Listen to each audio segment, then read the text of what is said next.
salute him, fellow Ghanaians. The nation's found out, Sergeant Kwame Nkrumah. May God bless him, Ghana showboy, Africa's great song, Sergeant Dr. Nkrumah.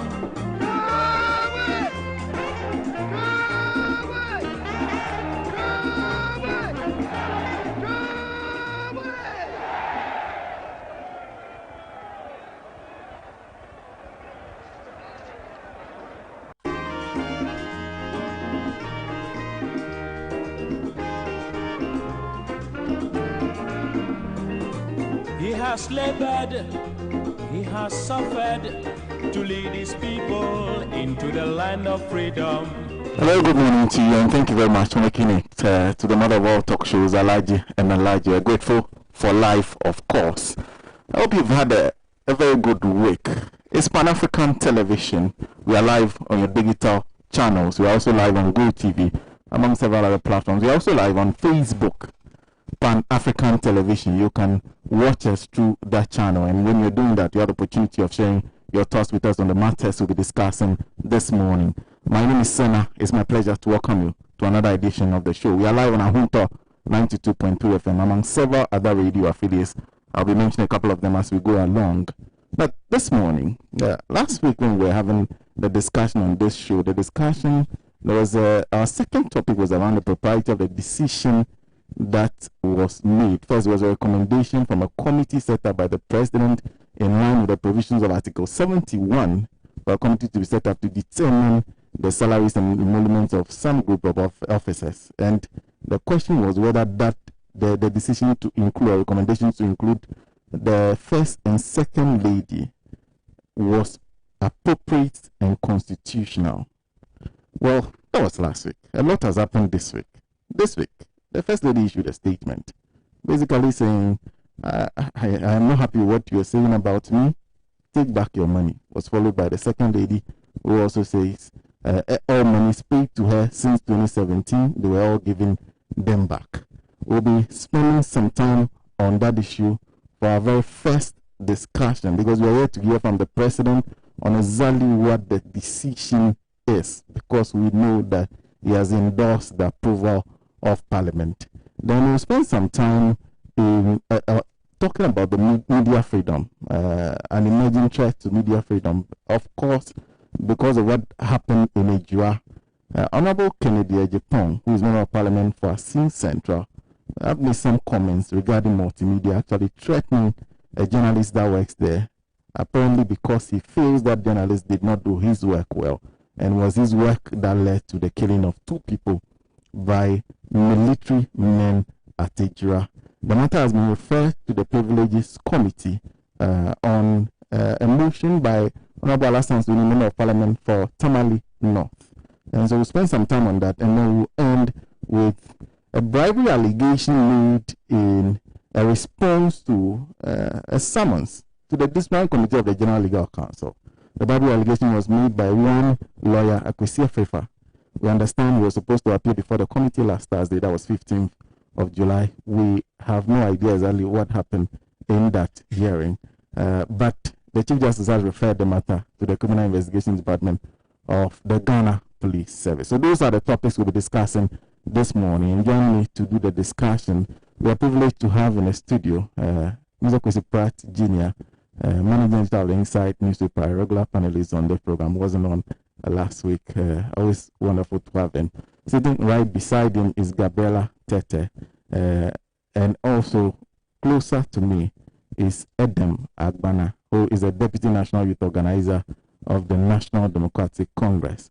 We'll be joined by Dr. David Percy, who joins us for a second week running, a student of history and politics. Once again, a big thank you for joining us. We'll start the discussion with the issue surrounding emoluments for our first and second ladies. That if that has not been reversed, but the first and second ladies said they are just giving us back every money that has been paid to them. And I start with Edem on that issue. Good morning, Edem. Good morning, Sena.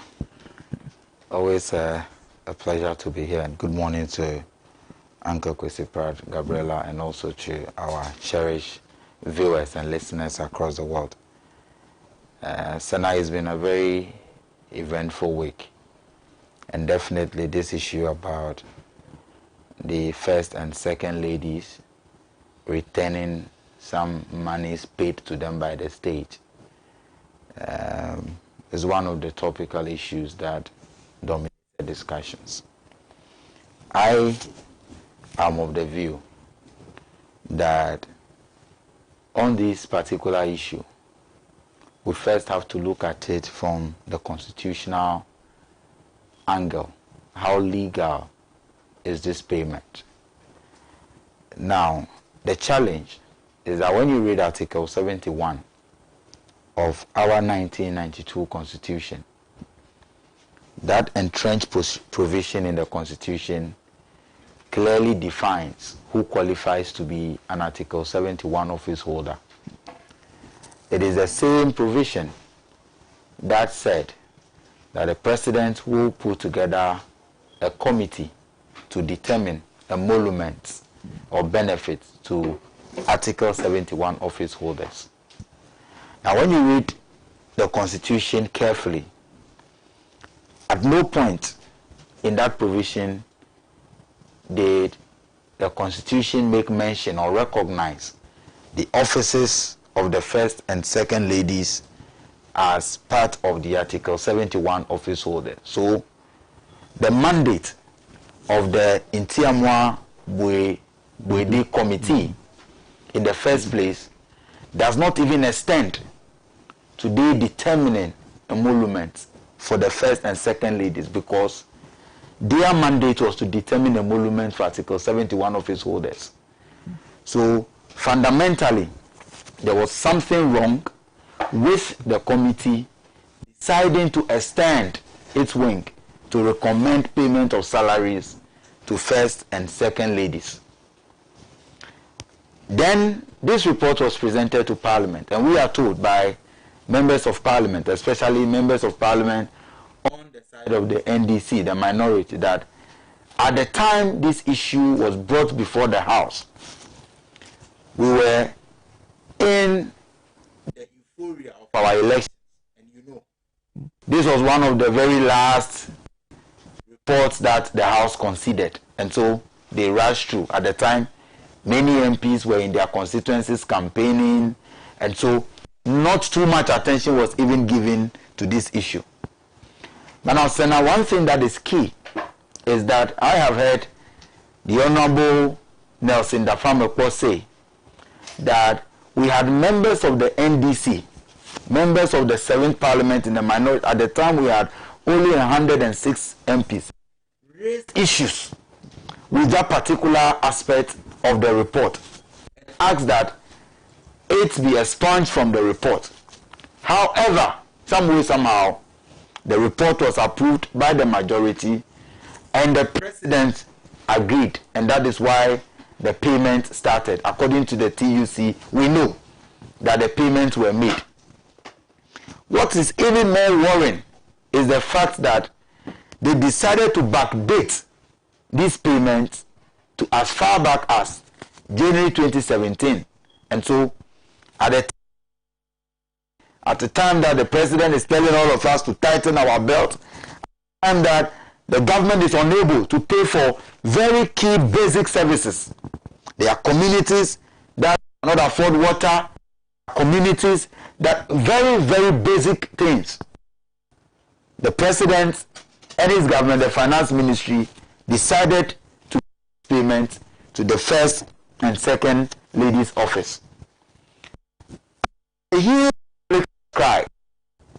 They decided to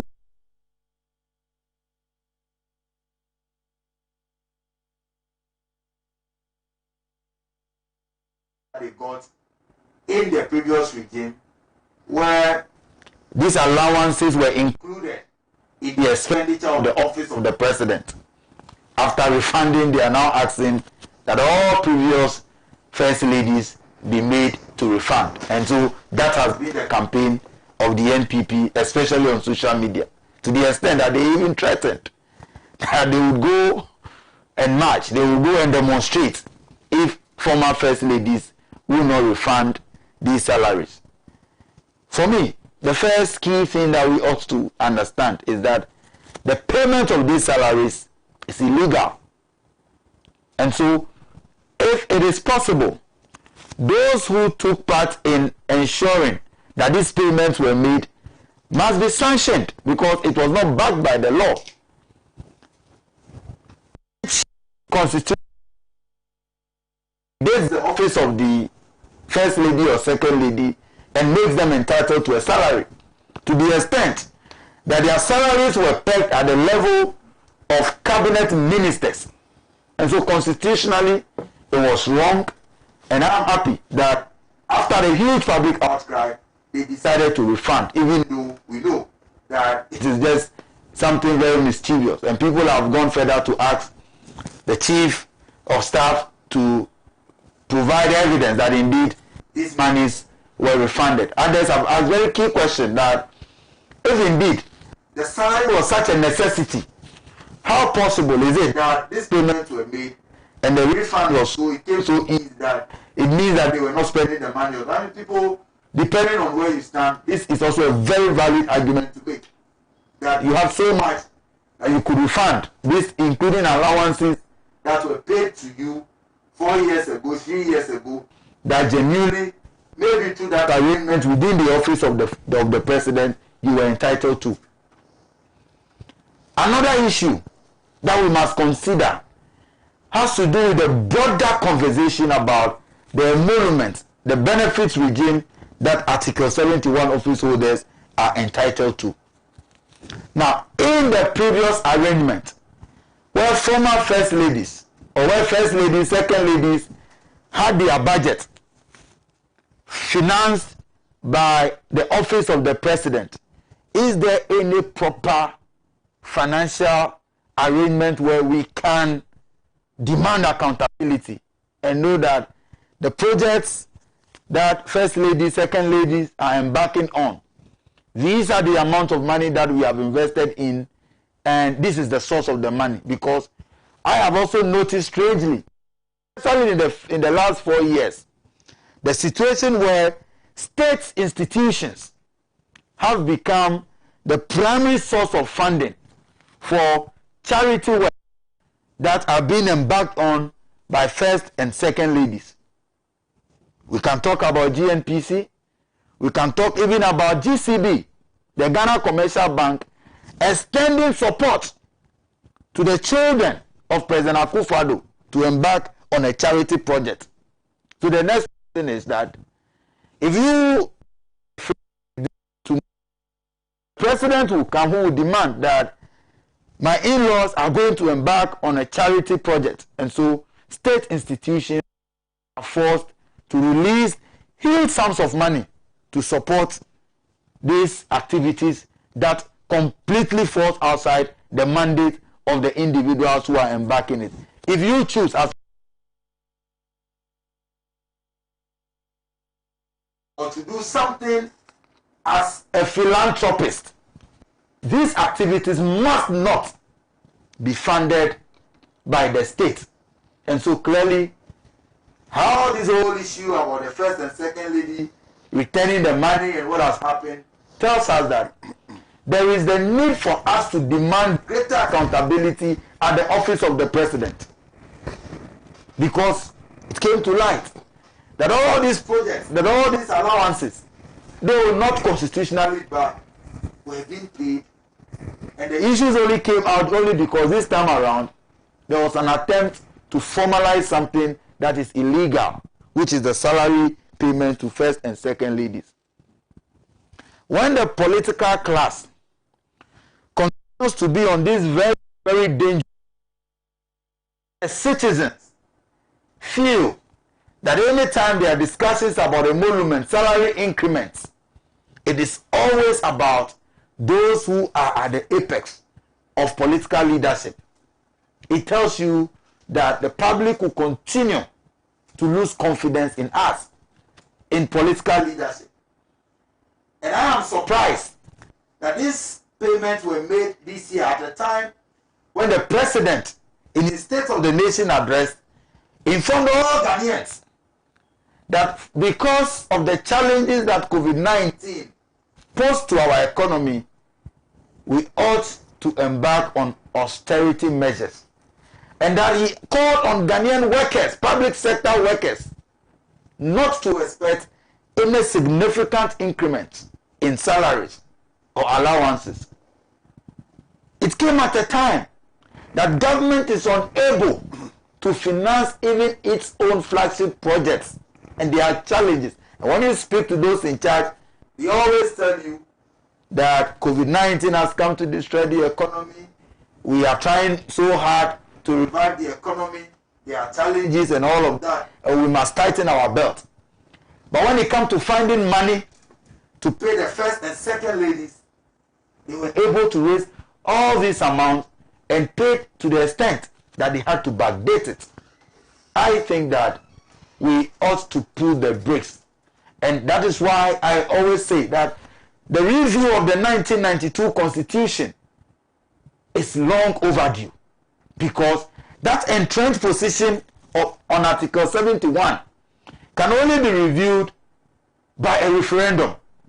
But we must review the Constitution, because this whole arrangement and Article 71 does not in any way protect the public purse.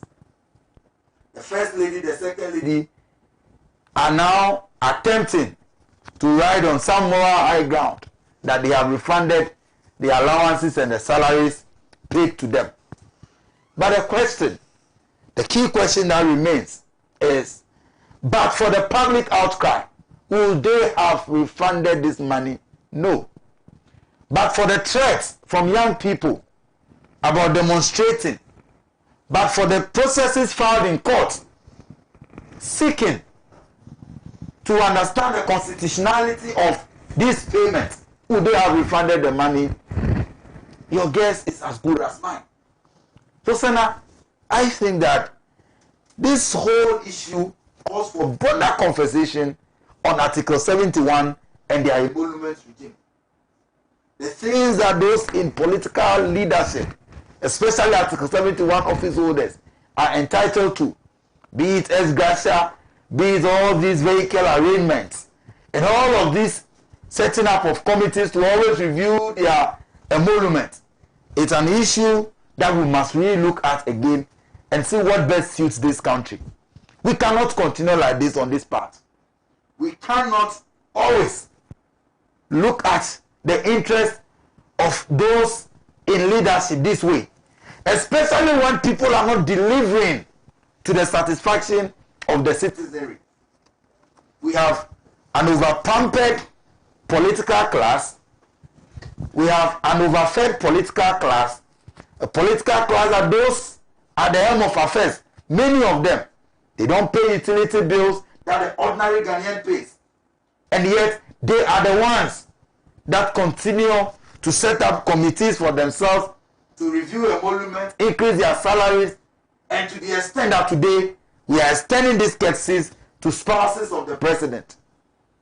If these things are not kicked out of the system now, a day will come where children of presidents will begin to make claim that they have some responsibilities that they perform by virtue of the fact that their parents are president or vice president.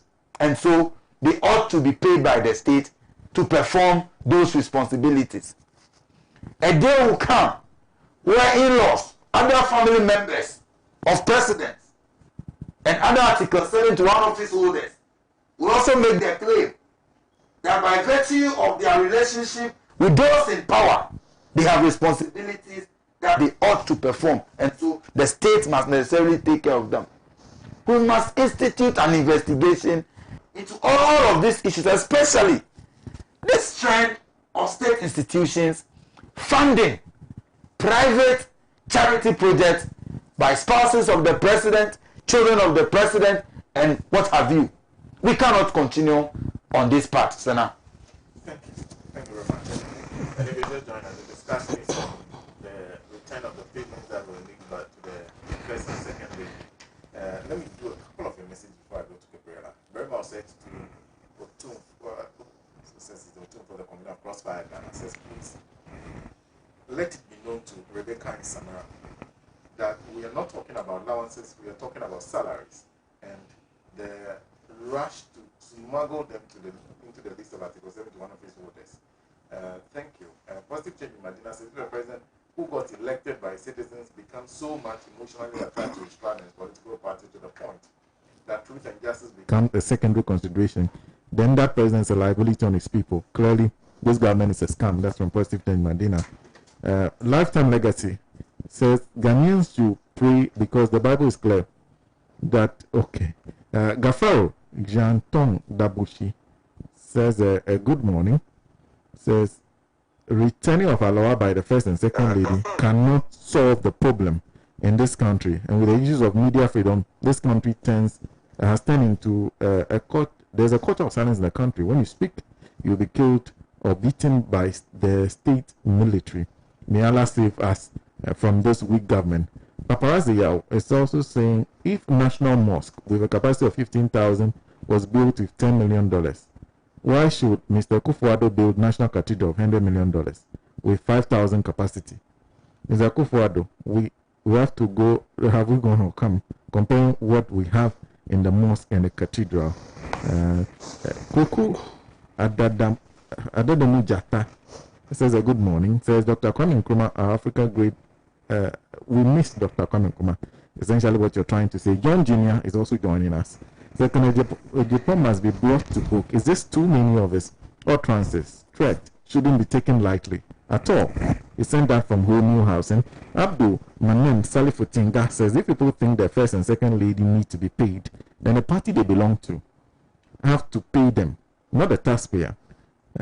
From all the way from Upper West region, Rio Ghana says a Central Member of Parliament, Mr. Kennedy Japan, has made an unexpected U-turn on his statement against the journalist Joy News. Okay. Thank you very much. Gabriela. Let me say a good morning to my co-panelists, to you as well. A good morning to our viewers and our listeners across the country and across the world. A special good morning to the ladies in the NDC National Communication Team. They are monitoring. I also want to take this opportunity quickly to just say a big thank you to all our viewers and my fans who sent me messages and gifts when I had my birthday a few days ago. Sena, this is a very interesting topic to discuss. As I'll take it from where Adam started off. Nowhere in Article 71 of the Constitution is reference made to the spouses of presidents. In fact, I'm even yet to find out where in the Constitution they make reference to them. It is unfortunate that the committee that was put together to come up with a monument documentation for 2020-2024 allowed such an inconsistent policy. And it's inconsistent because, as I've mentioned earlier, it has no place in the Constitution and Article 71. It was smuggled in. I do not know who even prompted them to make that recommendation. I think the lawyers have this cool around to thing that they... It's sad and it's tragic. But I'm not surprised. Because you see, from 2017, when President Akufo-Addo came to power, they told us during their campaign season, their campaigns, that they are all self-made people. And that they've come to Ghana to come and sacrifice and to build this nation. Because as they put it, those of us who were in government in the NDC were nothing but a corrupt and incompetent batch. Since coming into office 2017, all of us have been witnesses to President Akufo-Addo filling his government with his cousins, his brothers, his sisters, his great-great-grandchildren. Majority of Ghanaians sat aloof when he did that. We were in this country when he started sharing the positions to his children. We were in this country when the children now started going around state agencies, collecting monies in the name of NGOs and sisters keepers. We were in this country when the mother, also through her NGO, was also going around soliciting for funds from state agencies. We know GNPC, we know Ghana Manganese Company, etc., etc. Now, the man then decides, I think it is high time you also will pay the salary. So let's tell the Monument Committee to put you at the level of a cabinet minister, so you can also earn ex gratia. Then oh you are. I am happy that the media brought this issue out to the open, because had it not been for the media, none of us would have known that such a violation, such rape of our constitution was about to be played on us as a country. 3.2 million Ghana cedis.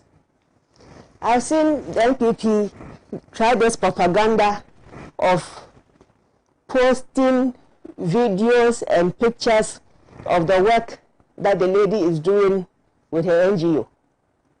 We are aware of what she's doing with the NGO, especially in the health sector.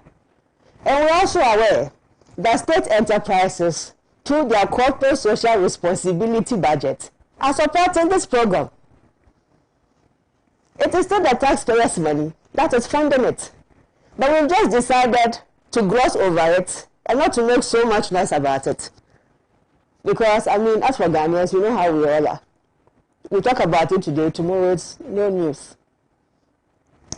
But with this particular provision that they were attempting to do, imagine President Akufo-Addo sits in government 4 years.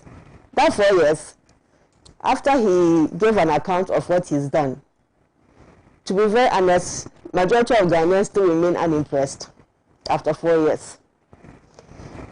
He is going with his ex gratia and his end of service, even though he's still staying in office. Now you want us to also add the wife to give her ex gratia and end of service benefit. The two of them put together is almost 6 million Ghana cedis for 4 years of sitting in Ghana and doing nothing. Compared to other presidents that have come, that we have seen in the past, even from the 1992 Constitution, the 1992 Constitution, from President Wallace, President Kufuor, President Atamils, President Mahama, up to he, President Akufo-Addo. What have we seen that is worth us giving away 6 million Ghana cedis to the people who said that they are well-to-do and don't even need our money? Ironically, as it stands, after pressure from society, ordinary Ghanaians, especially the youth, the monies have been, quote-unquote, returned. The new slang these days is that Sikana shit. But when we asked Madam Rebecca to come and refund allowances to us, we were specific that we don't want you to take salary and we don't want to give you ex gratia. That is the crunch of the issue, and not her allowances. For me, she refunding all those allowances is like a child who got upset and decided that I return every single gift you gave me. It's a very childish act. We are yet to see the second lady's payment, unless she has also refunded hers, and I have not heard. But what I was told, what I saw was her letter saying that she's not interested and will also refund. As for Madam Rebecca, they say she paid to Consolidated Bank the check number 2. That's what they say. Madam Samira's own, I haven't heard whether she has paid and what transfer number and what check number. We thank them for the initiative. We thank them for the sacrifice. But the truth of the matter is that they were not even entitled to it. So tough luck and tough love. Better. Thank you. Thank you very much. ALHAJI Paul is saying, Sena, please, it seems Ghana is now heading somewhere. Public sector workers are now over-sacrificing and nothing is going well.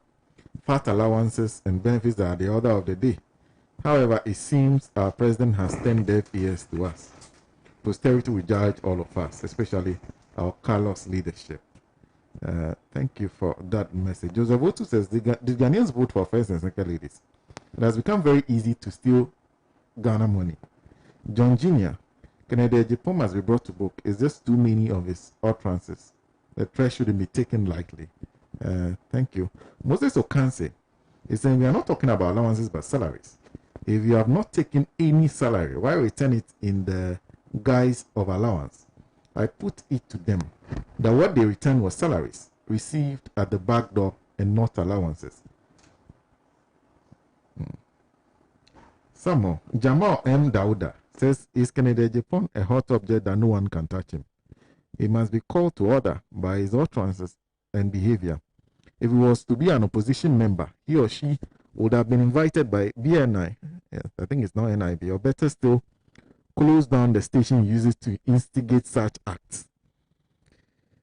Eric Awemi says, I used to admire Kennedy Japan for his forthright honesty and openness, but he has gone too far. It seems he does not even respect his own president, but now he has crossed the Rubicon and must suffer for it. John Jr. again says the first and second ladies and asked to pay their respective allowances paid them, dated from January 2017 till date, as we are discussing. So I don't think it's prudent to be calling for former First Lady to also pay her allowances, because she received the money genuinely and on legal ground due her. She didn't enjoy or about to receive any new recommended salary allocation to her, unlike the current First and Second Ladies. Entry case says Ghanaians shouldn't lose mind of the fact that $200 million recently borrowed from the World Bank could be used to refund the monies paid to the ladies. Brahma Alale Wahab says this government is behaving like a child. If he is pouring water and you shout at him, he will turn to carrying foreign materials into the room or smearing pomade when he has not bathed. What is all this about? Elizabeth Joyce Akolo says, I want to know if these ladies have already been paid salaries. If not, what are they refunding? Mr. Bat. Well, I think it's important to establish clearly the issues in question and also the principles which should guide this discussion.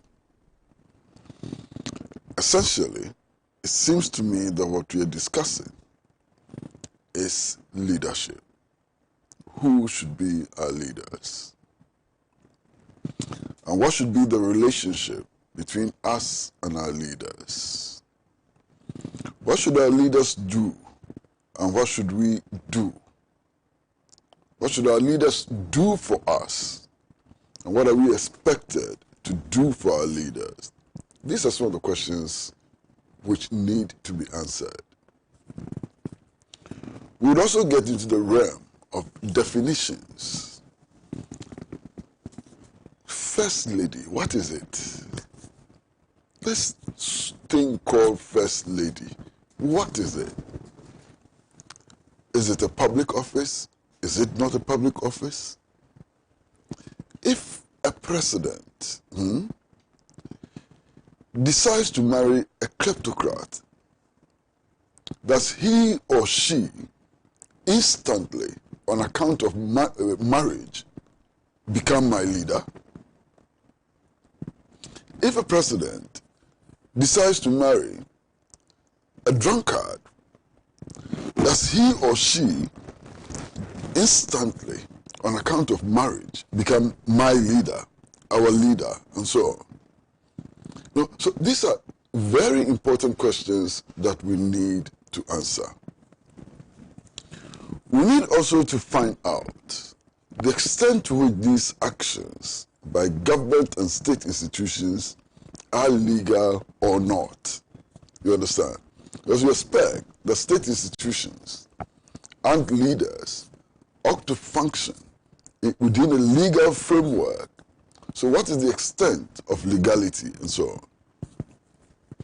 Then, of course, there are moral questions also to be addressed. Fundamental moral questions that need to be addressed. And if you like, we can go into the realm of truthfulness.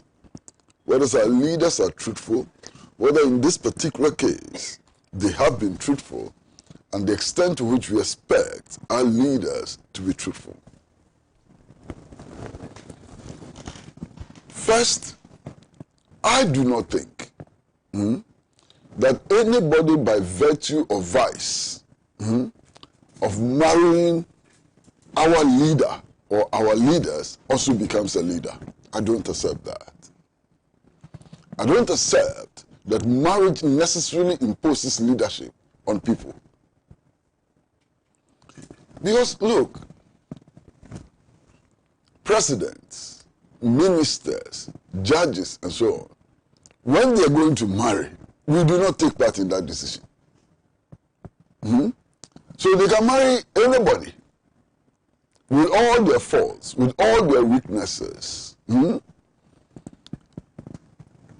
Why should their choice, which is not based on any public service considerations, why should their choice, which is not based on anything to do with the rest of us, necessarily, instantly impose their spouses as leaders of the nation? I don't understand it. Maybe somebody can explain it. I don't understand it. Now, it is possible, just possible, and all of us know why people marry who. You understand? It is possible that some people marry on account of physical attributes. You understand? And we know that some people marry on account of physical attributes. Are we going to use physical attributes as a criteria for leadership? You understand? Some women marry, and I'm saying this because it's possible that one day we shall have a woman as president. Some women marry on account of the physical attributes of men. Some, when they see six-pack, they go crazy. Now, are we going to say that because a woman president fancies six-packs, anybody with six-packs should become my leader, and that they should be looked after with the public purse? Now, we know men and their choices, and some of their choices are funny. I can't say them on air, but we do know that they have some very, very, very funny choices when it comes to marriage, when it comes to courtship, and so on. Is that the criteria for national leadership? And I would submit that that cannot be the criteria for national leadership. Okay? It is possible that some of our leaders may marry excellent men and excellent women. They may marry excellent men and women who contribute significantly to the national development effort. And indeed, if you look around the world, some of the persons who have been married by national leaders have attributes which are admirable. For example, if you go to Nicaragua, you would find that Daniel Ortega, his wife, is actually vice president of Nicaragua. She took part in the guerrilla struggles, which were waged by the Sandinista movement, and she, perhaps like Ortega, is qualified in her own right to be president, and so on. You understand? That's a different situation. Of course, now we do know of the criticisms of the Ortegas and the Sandinista movement. There are questions about degeneration and so on, but that's another matter. At the time of national liberation, the Sandinista movement was the movement which led the people to liberate Nicaragua from the throes of the Somoza dictatorship. And that's not in question. And Mrs. Ortega played her role as a guerrilla fighter, as a political activist, and so on. And therefore, perhaps, she deserves her place as a national leader. Okay? If you look at the South African situation, and you talk about Nelson Mandela and Winnie Mandela was actually the soul of the struggle for 27 years. She suffered imprisonment, she suffered abuse, she was tortured and so on. And she soldiered on until the final defeat of apartheid. So Winnie Mandela, in her own right, is a national leader. Winnie Mandela did not become a national leader on account of her marriage to Nelson Mandela. And we can go on and on and on. We can even talk about Samora Machel and his wife, Gracia Machel, who became First Lady in Mozambique and also First Lady in South Africa, and her own contribution to the advancement of the cause of her people, and so on. So, for me, the point to make that merely being selected as a spouse by a leader does not impose leadership responsibility on anybody, male or female. For me, the point to make is that being selected as a spouse by a leader does not entitle anybody, or should not entitle anybody, to portions of the so-called national cake or national kinky. You understand what I mean? So that's the first point. Now, who should be our leaders? And what should we expect of our leaders? I think that leaders should be those who are ready to make the most sacrifice for the survival of a people. Leaders ought to be those who want to take the plunge at a time of national catastrophe, at a time of national need, at a time of national disaster, those who will lead us all the way. Leaders ought to be those who will take the fall so that the rest of us can survive. Leaders should be those who exemplify themselves in the quest to find solutions to the problems that confront us. Unfortunately, this country and many other countries, especially in Africa and Latin America, have come to the point where leadership is not determined by those who make the sacrifices which enables the rest of us to survive. Leadership is not determined by those with a special vision of liberation from poverty, from ignorance, and so on. We have come to the point today in the world where leadership is determined largely on how deep one's pockets are. And that's unfortunate. That's most unfortunate. If you read the Constitution, if you read the political parties' law and so on, you can be as brilliant as anything, as Einstein and so on. You can have a clear vision of resolving the problems that confront us and so on. If you don't have deep pockets, or are not supported by persons with deep pockets, you have no chance of becoming a leader in our society. And that's a problem, okay? So the quality of leadership has been devalued by the monetics in our societies. And I'm not talking just about Ghana, I'm talking about everywhere. The quality of leadership has been devalued to the extent that today the leaders we have are self-acclaimed, self-appointed.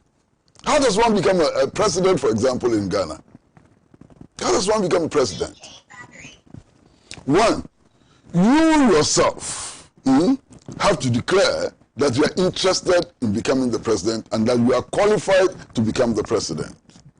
And then most often, in fact, since this dispensation began, you go to your political party decides, through all kinds of machinations, rigging of Congress results, beating people on the head and so on, that you are their candidate, okay? It has nothing to do with the rest of us. One political party decides to put you up as a candidate, okay? Other political parties also, through the same process, decide to put up individuals as candidates. We have no choice but to select from this number of candidates that are put up. There's a provision for independent candidates, okay? That is also self-declared. if you look at yourself and you think that you have the forehead of Nkrumah, or that you've made enough money to be able to buy campaign vehicles and so on, you self-declare as an independent candidate. So when we go to the polls, we're actually choosing from self-declared leaders. That's a problem. We are choosing from self-declared leaders. Perhaps as we grow and so on, we may design other modes, other methods of selecting leaders, or other systems that allow leaders to emerge, true leaders to emerge, on account of their own personal commitments to the general good, on account of their own preparedness to make the ultimate sacrifice and so on. We are not there yet. What we have are self-declared, self-imposed leaders. And that's a fact. Okay. Now, very quickly, I'd like to come to the issue of legality. Now, it is clear that this committee which was set up had the responsibility of reviewing emoluments for Article 71 office holders. On the face of it, clearly, the First Lady and the wife of the Vice President are not Article 71 office holders, and therefore should not qualify for the payment of emoluments on account or assumption that they are Article 71 office holders. They are not. They are not. The Constitution is clear that they are not Article 71 office holders. But you see, something very clever has been done. And a lot of people are not looking at that. I've heard people, MPP communicators mainly, doing that. And they're saying that, look, the committee is not saying that these women are Article 71 office holders, but they're being placed on salaries as an extension of the privileges of the president. That's the argument they're making. And that's a funny argument to make. Okay? Now, if you say that we're going to extend payment of public sector emoluments to persons who normally presidents are responsible for as an extension of the privileges of the president, where does it stop? Where do you stop? And why do you stop as so-called first and second ladies? Why do you stop there? Because presidents also have responsibility for their children. They may have responsibility for their parents. They may have responsibility for other categories of persons, their friends and so on. Are we going to say, for example, that we can extend the payment of emoluments to Article 71 office holders to friends of the president as an extension of the president's privilege? And if we cannot say that, how can we say that when it comes to the issue of their spouses? That's a real problem. Where do we stop?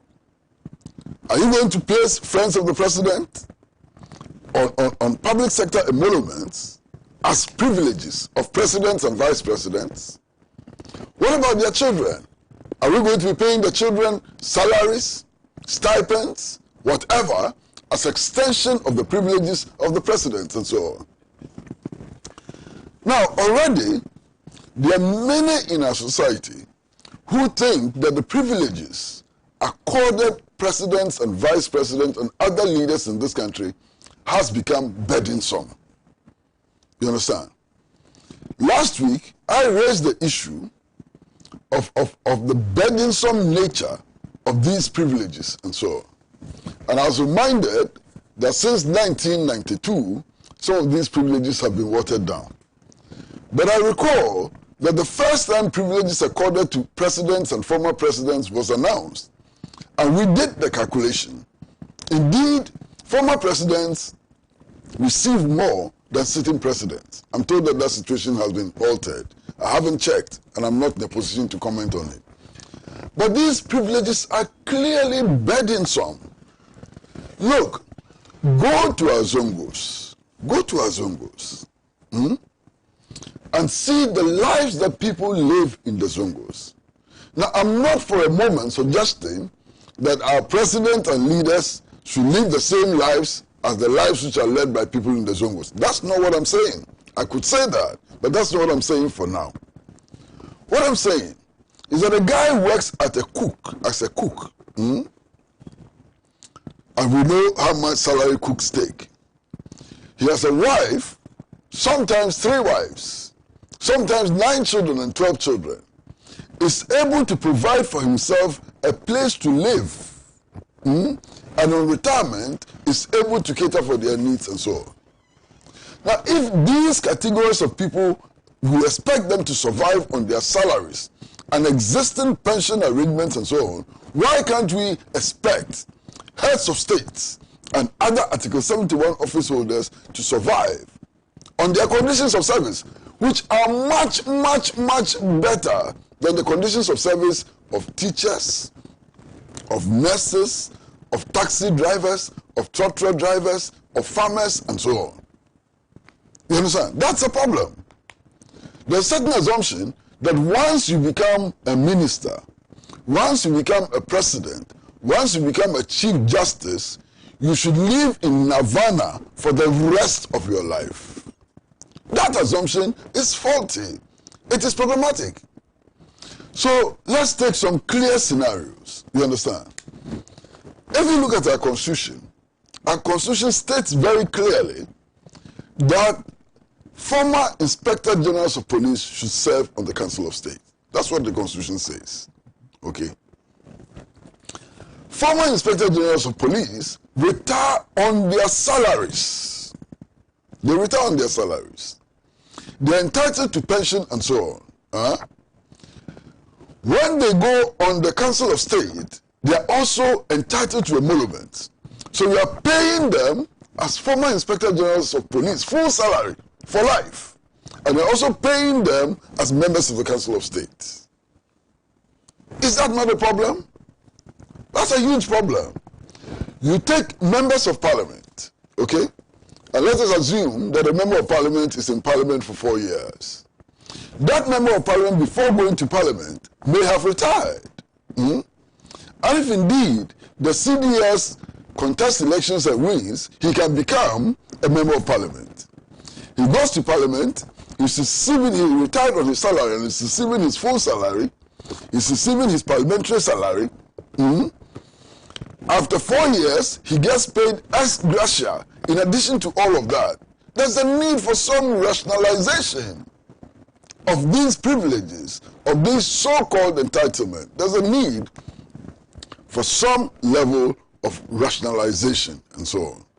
So I think that the important thing for us to be discussing now ought to be the rationalization of public sector emoluments, privileges, and benefits. That's what we should be discussing.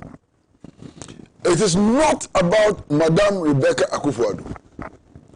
It is not about Madame Samira Bawumia. It is not about Madame Ledina Mahama. It is about the rationalization of public sector emoluments, entitlements, privileges, and so on. That's what we ought to be doing. Now, I make bold to suggest that in this rationalization exercise, it is possible to have a national pension scheme for all people, one national pension scheme for all people.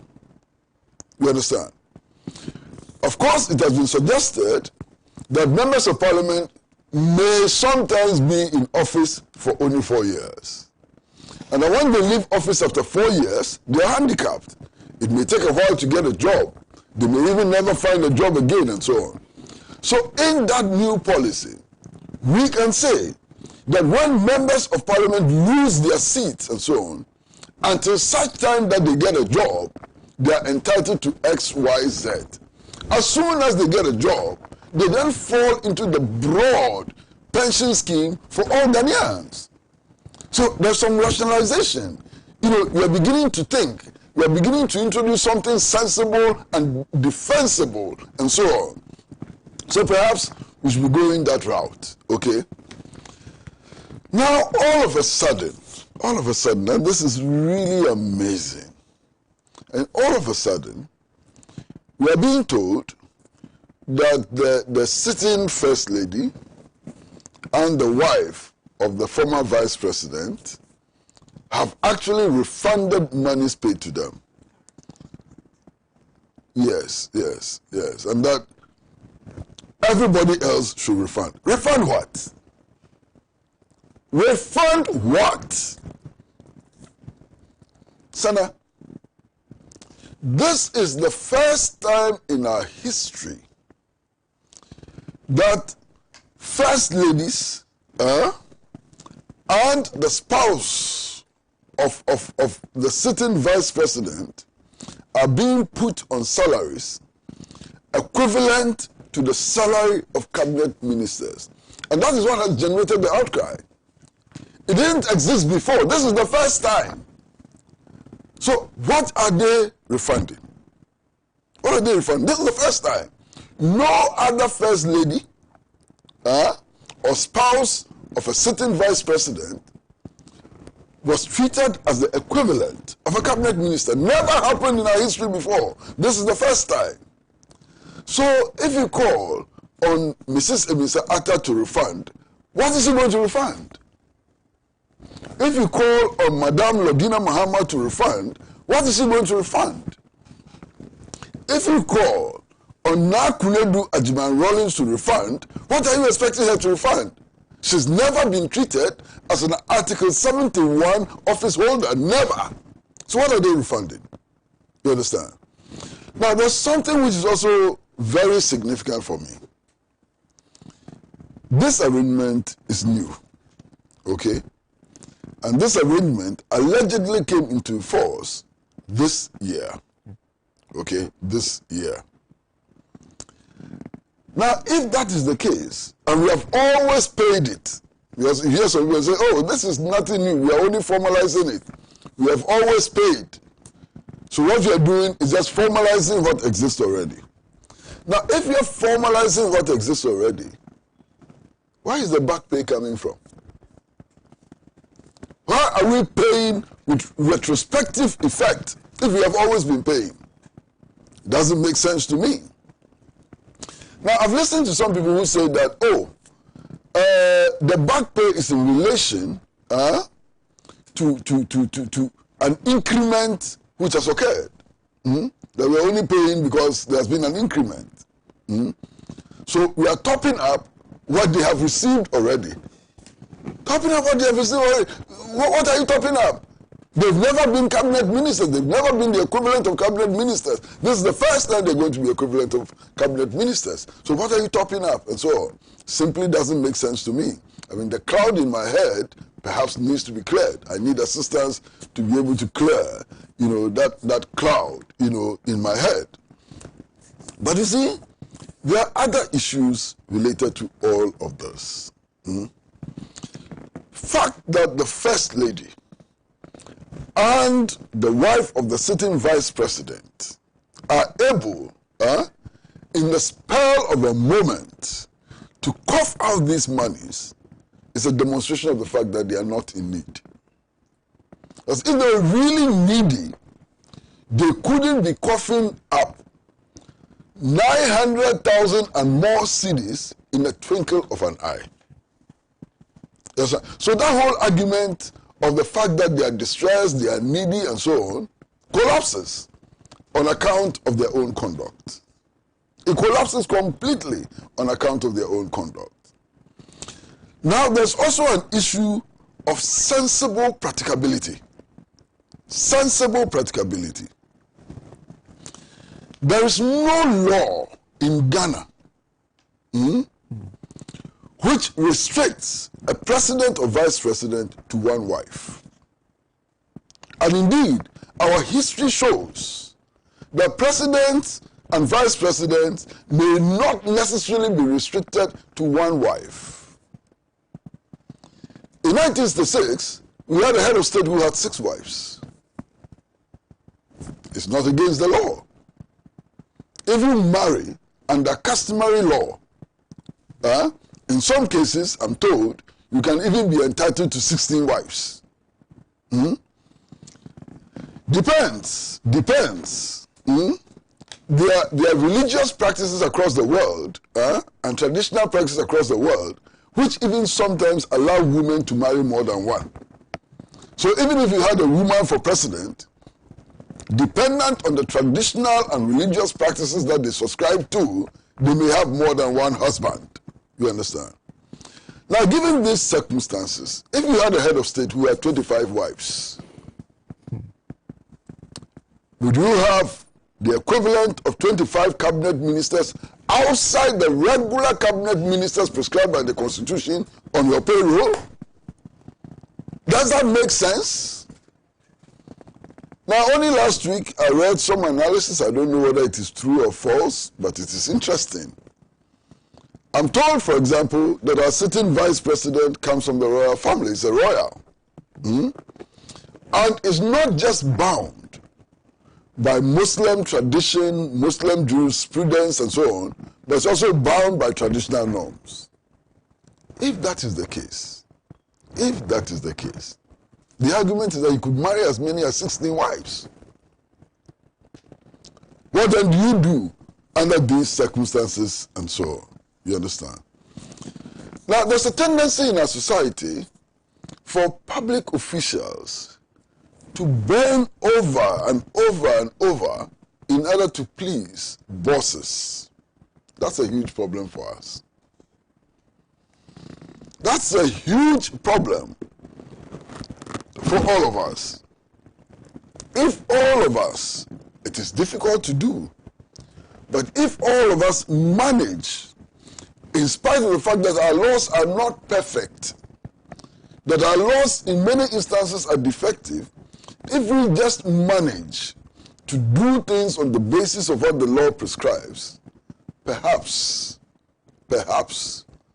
we may be able to move one step towards the creation of a decent society. Perhaps we may just be able to move one step towards the creation of a decent society. Now, this whole business of equalization makes me sick in the tummy. This whole business of equalization is backward, it is stupid. It does not help us to move from one level to another.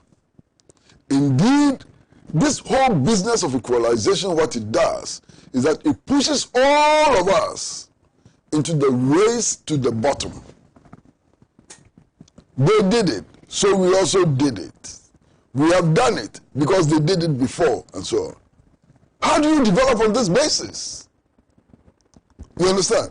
And any time an issue crops up, we are quick to find out if somebody did it before. And then to say that because somebody did it before, then we are right. That's crazy. That does not make for progress. That makes only for retrogression. And you can see this equalization happening everywhere. I mean, can you believe my shock? Utter shock. And we're going to be discussing that matter later. But it's still important to make the point about where equalization is likely to take us. A member of parliament is accused, and I use my words advisedly, because he's still going to face the Privileges Committee. And we should not be making prejudicial statements at this stage. You understand? So a member of parliament is accused of threatening journalists and is referred to the Privileges Committee. It is in that instance that all of a sudden somebody also wakes up and says, some months ago, maybe last year, somewhere, Sami Jemfi also made prejudicial statements and therefore take him to Privileges Committee. My goodness, what kind of society are we building? My goodness. The framers of the 1992 Constitution, is this what they envisage? All the people who joined that struggle for constitutional rule And I'm talking about people like Professor Kwame Kaikari. I'm talking about people like Akoto Ampao. I'm talking about the sitting president, Nana Addo Dankwa Akufo-Addo. I'm talking about Ejiri Branson, member of the Council of State. I'm talking about Kokuba Aku and so on. I'm talking about those who died like Kwame Ajima. Is this what they wanted for this country? Is this what Victor Newman fought for? Is this what Koku Poku fought for? All of them. Professor Dubois, is this what he wanted for this country? Let's ask ourselves these questions. And if we ask ourselves these questions constantly, and we find the right answers, and we are honest with ourselves, we will find that we are on a path which is leading us away from the grand aspirations which compelled many people in our generation to make tremendous sacrifices so that we can build some kind of democracy. We will find that we have deviated from that path which was to lead us to building that new society in which free expression was guaranteed. A society which strives to establish the principles of equity and so on. We have moved away from that path. And our quick return to that path is important, because if we don't return to that path, Armageddon will be awaiting us in the future. I've finished. Thank you, Mr. Pratt. Okay, let me do a couple of messages, then I'll take a break so that Dr. Percy can join us for us to finish up with that discussion. Mystic in Sawam says, good morning. Those MPP guys who are asking Mrs. Brodina Mahama to pay back her allowances should go to court and spare our ears with a cacophony. Then another Dr. Bawumia-led government has failed Ghanaians woefully. Cost of living is unbearable. Prices of goods and services are skyrocketing. No fertilizer for farmers, no textbooks, no for basic schools. And the center cannot hold. My regards to, thank you very much for that mistake in Sawam. Edie Gideon is also joining us, says that I should extend his regards to my panel and to the viewing public. In fact, Sena, I admire Uncle Kwesipa so much. He has made my day by speaking to thoughts. I also wish to celebrate my dear sister Gabi on her belated born day 2 days ago. As a nation, every citizen deserves the best of equal and equitable treatment, irrespective of religion, ethnicity, political color, etc. Ghana is for all Ghanaians. This one is quite extensive from Papa BC, who says, the blame game is ongoing within the corridors of power. This incompetent, misled, and untrustworthy MPP government, and it is now in the open. Last year, former Minister of Works and Housing, Atachan, complained to Ghanaians that the Minister of Finance wasn't releasing cash to his ministry, which led seriously to flooding for the first time in Ashanti region. We are again hearing from the Minister of Agriculture saying the Minister of Finance, Kenneth Oyata, is not releasing cash for his ministry to perform his duty, which is really causing suffering to Ghanaian farmers, leading to food shortages in the country because of no fertilizer syndrome. Surprisingly, Kenneth Oyata, the finance minister, could easily release cash with chickies to his cousin, the president of Ghana, in the person of Ronaldo, for a very lavish, expensive jet that gave him the comfort to be flying and showering in the air to the detriment of poor Ghanaians relative to serious flooding, causing damages and death of some Ghanaians, plus food shortages in Ghana from the angle of no fertilizers for farmers. On top of that, the Minister of Finance could easily release cash to the Ministry of Education for unnecessary past questions for senior high school students. What at all is happening in Ghana? Let's take a break. When we come back, Dr. Percy will join us. May God bless him. Hello. What are you doing Tuesday to Friday, 7:30 to 9 o'clock p.m. every day? You should be watching The Couch. I'll tell you why. On Tuesdays, we talk social issues, lifestyle, health, all those everyday issues that affect us in the big ways. Late Wednesdays are for book reviews. Thursdays are for the hard talk, those socio-economic, policy-oriented, political questions that demand for the tough questions to be asked. And Personality Profiling Fridays, when we get to know the stories behind the winning personalities we love. Inspirational story from inspirational personalities. Hey, listen, you really cannot miss The Couch with me, Amma, but still, the only TV show with a hat.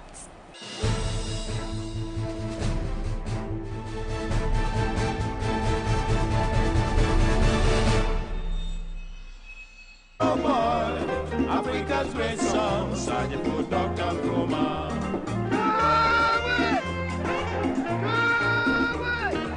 Welcome back from that break. If you just joined us, the mother of all talk shows, ALHAJI and ALHAJI. We are still on a discussion on the first and second ladies returning monies paid to them.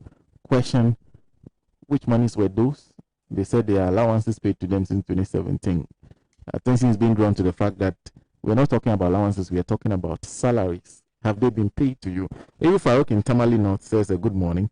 Ghanaians, you see how President Nanado and his officials are planning to spend the poor taxpayers' money with their wives and children. So today, Nanado, Baumia and their wives would be enjoying with our money. That even reminds me of Mr. Kofi Kumsin, who once said he can't sleep with his eyes closed when Nanado becomes the president of Ghana. Today, what is happening? Hashtag fix the country. Who knows what the first lady said is going to be done accurately and fair? Which channel will the money be paid and what accounts? Will both the first and second lady pay the interest that has been accumulated on the said money? And that's from me, Farik. Let me do Hadim Pick Farm and then I'll come to Dr. Percy. It says, is the first lady going to refund GNPC 750,000 that was given to her from the public purse? A native doctor who invoked a storm on his people cannot prevent his house from destruction. Dr. Percy, nice to see you this morning. Yeah, thank you very much, Sena. I'm sorry to hold you up. I think that I share many of the positions that earlier persons have spoken. Mostly the point that Mr. Pratt has made already. But some additional points. I think that this matter has brought up something that requires serious, conversation at the national level. Basically, we're talking about pay and pay policy. Okay. Even before you come to the issue of spousal salaries and allowances, so as some people intent on mischief will call them sexually transmitted emoluments. Now, before we go to the broader issue, I think that the first and second ladies, if they are talking about allowances, committed no offenses in accepting allowances from the state. They did not make those decisions. The decisions were made by President. And we are told that this thing goes way back to 2000, and it was initiated by Mr. Rawlings. And at that time, I think it was basically to tidy up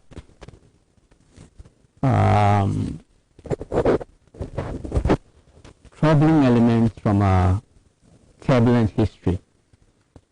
That's how I view it. At the time, you had the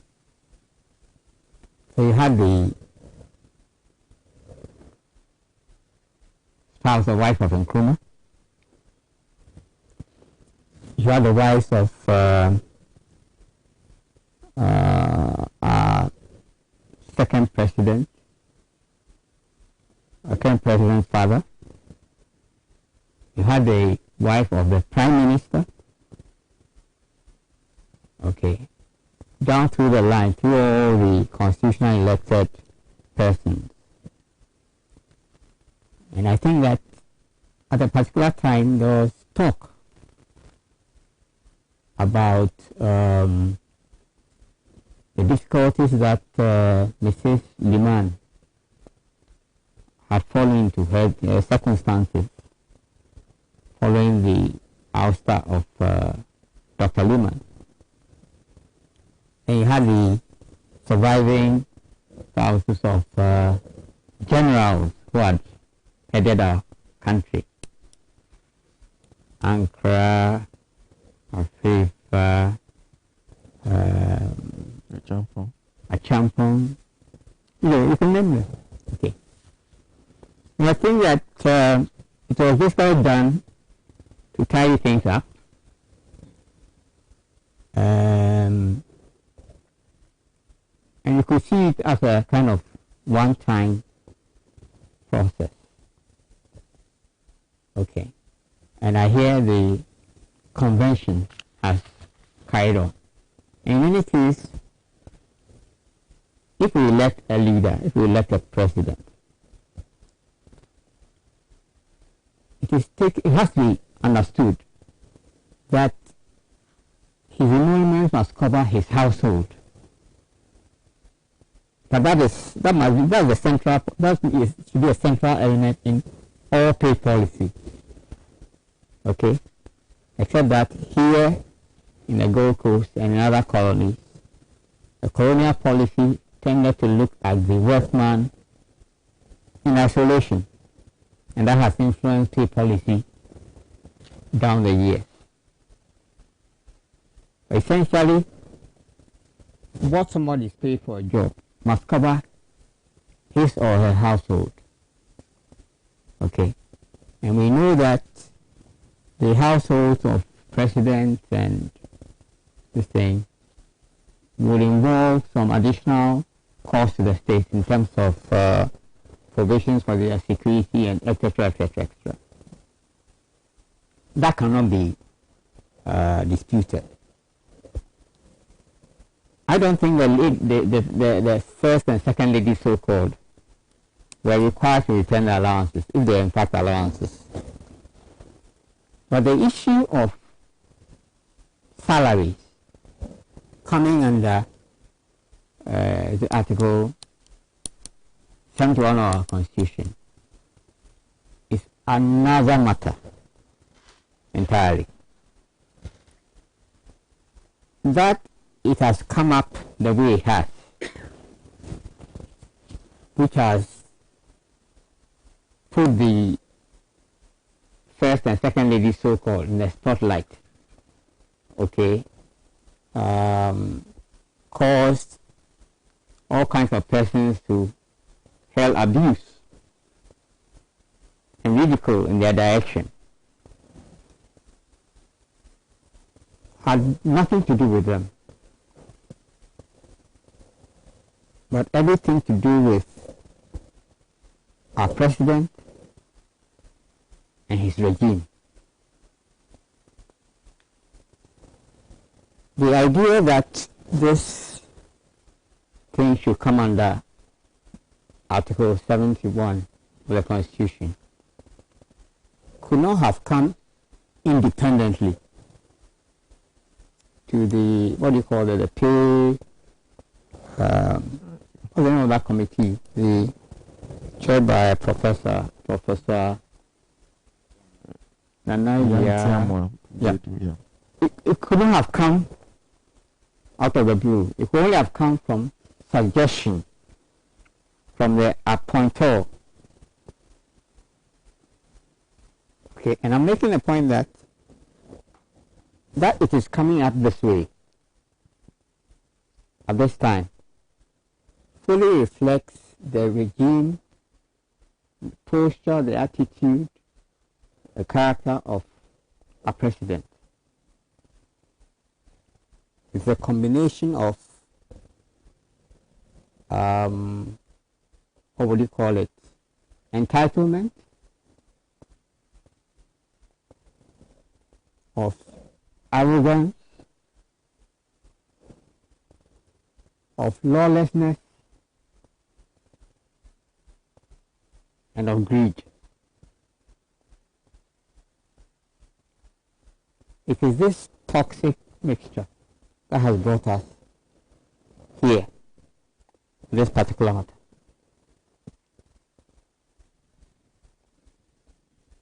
We know that it flies in the face of the law, it breaches our constitution,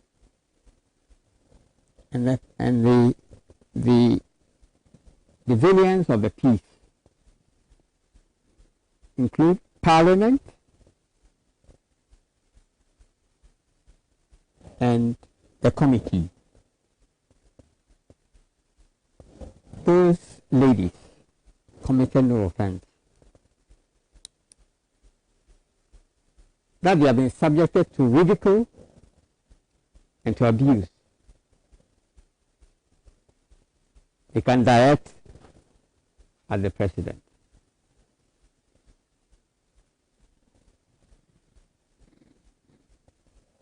I think that we can put aside the larger issue of public pay policy maybe for some other day. But one thing that it bears to state in passing is that recently, I know we went to a great deal of trouble with the single spine pay policy, which was supposed to bring alignment into public sector pay. But over the last 4 or 5 years, we've seen a worrying trend where state institutions, state agencies, in the private sector so-called, okay, are giving the top leaders, the top managers, outrageous settlements. Okay? Completely outrageous. Some of them 4 or 5 times what we are paying our president. There can be no justification for this kind of criminality. Now, managers, people who have expertise, knowledge in these matters will tell you that, look, in any organization, the maximum range, okay, the top person should earn at most 6 to 10 times what you pay to the person at the lowest level of the hierarchy. And in some cases, what chief executives are being paid are close to 100 times, 100 times what the lowest level employee is paid in those organizations. And this is absolutely criminal. But it is happening right before our eyes. So going forward, yes, salaries, allowances, emoluments to public offices should include the household. It must be fair compensation that can carry people through the month and take care of all the commitments and expenses that they are likely reasonably to make. And this ratio between top and bottom to be kept within this band, from dog catcher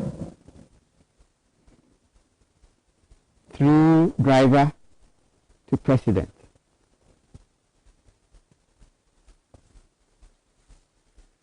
Otherwise, we are putting ourselves in very serious trouble. Doc, thank you. Thank you very much. And that should end the conversation. And Doc ends by saying that the salaries should cover households. We're all wondering whether the president wasn't looking after his wife anyway. But thank you very much for sending in those messages. If maybe I can read a few more before I move to the next topic of discussion, just one or two from our Facebook page, because a lot of you are sending messages through that platform. Thank you for those messages. If you just join us, the matter of our talk shows, ALHAJI and ALHAJI.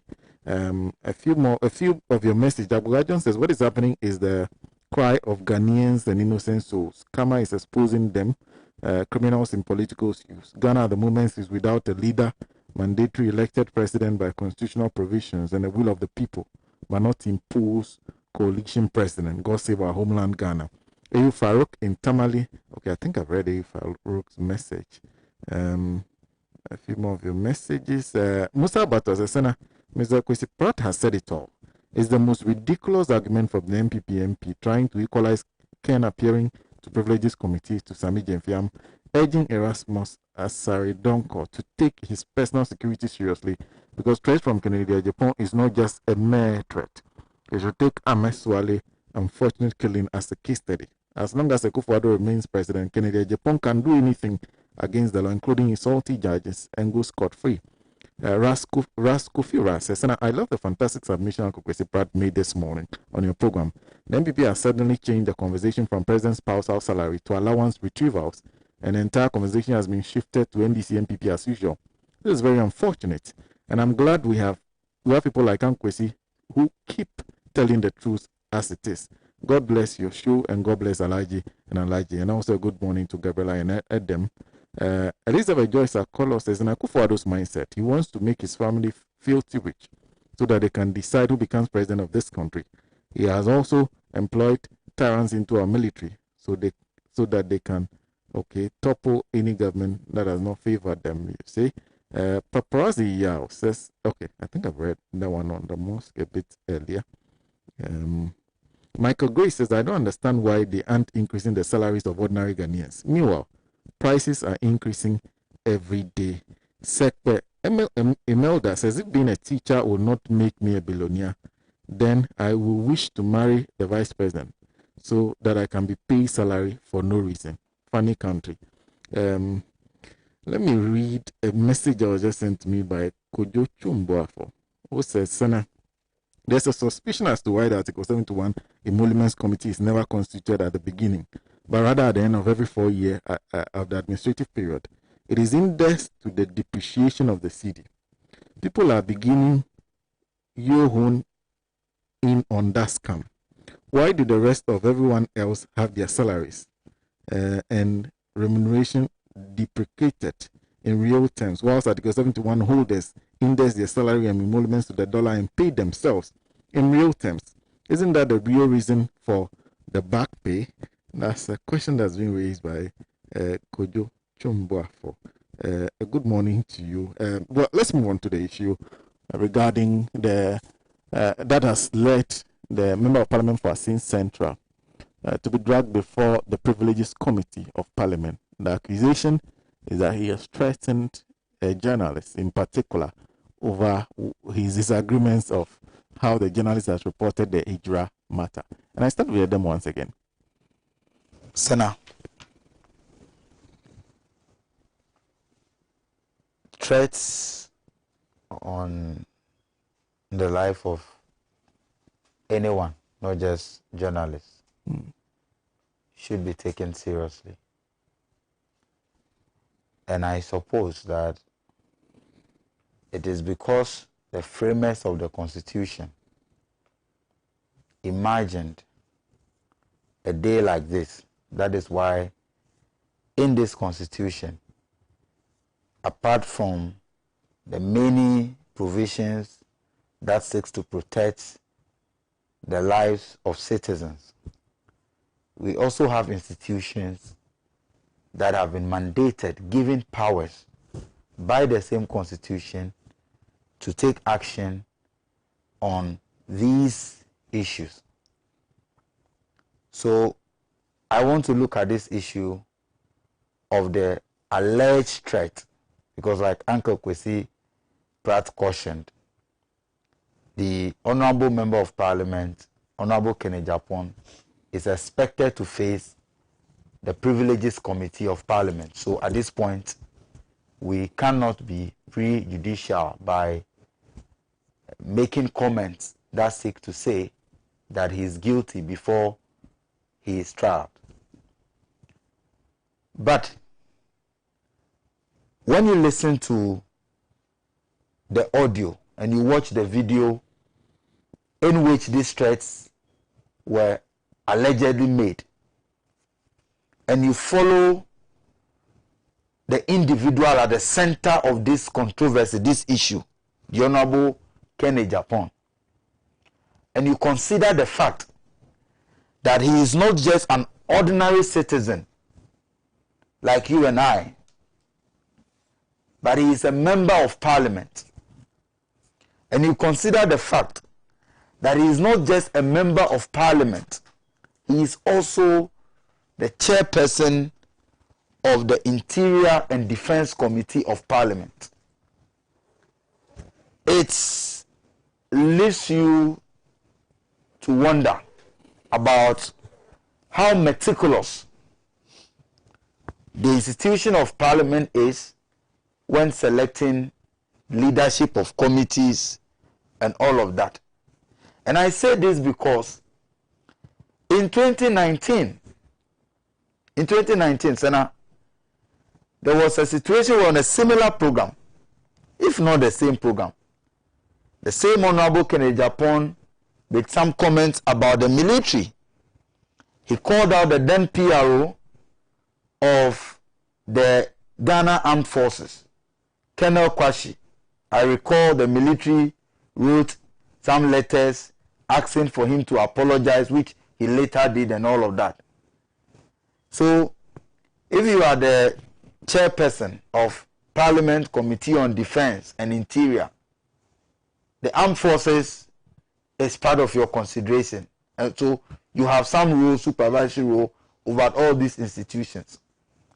And to consider the fact that this same member of Parliament in the past was alleged to have made similar comments that the military considered to have scandalized the integrity of their institution.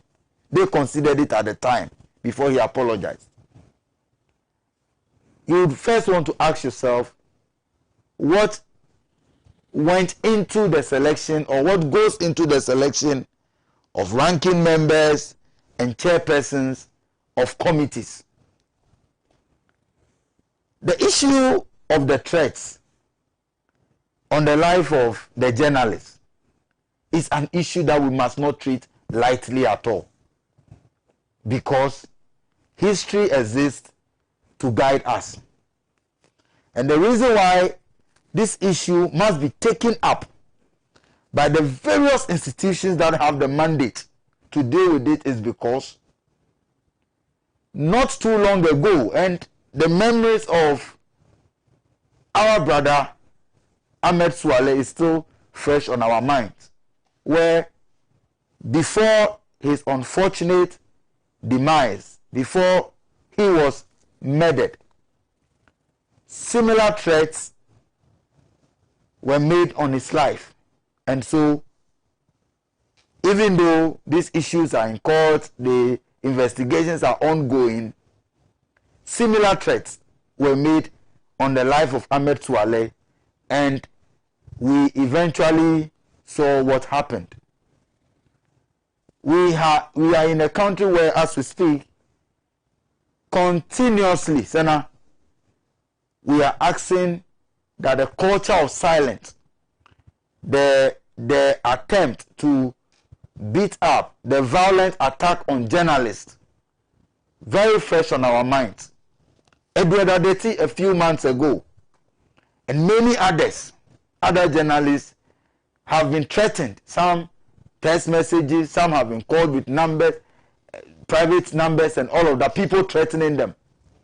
So we have to look at this issue as a very, very important issue that we must deal with. However, my point, my disappointment in all of these issues is that it appears as if we are building a society where some individuals are above the laws. Some individuals. are seen to be above the laws of the country. We are building a society where it is okay to threaten people, it is okay to commit crime, but as long as you have some political power or you are affiliated to the ruling party, the state institutions, instead of dealing with you, find it extremely difficult to get you. And so now I leave this for our viewers to answer. Imagine these threats on a journalist were made by any member of parliament on the side of the NDC. Imagine any member of the NDC making these statements. What would have been the conversation today? Either the person would have been arrested, facing charges in court and all of that. And especially when the individual in question, this is not the first time he is alleged to have made such comments. A few months ago, we recall how the same person made some comments about the judiciary.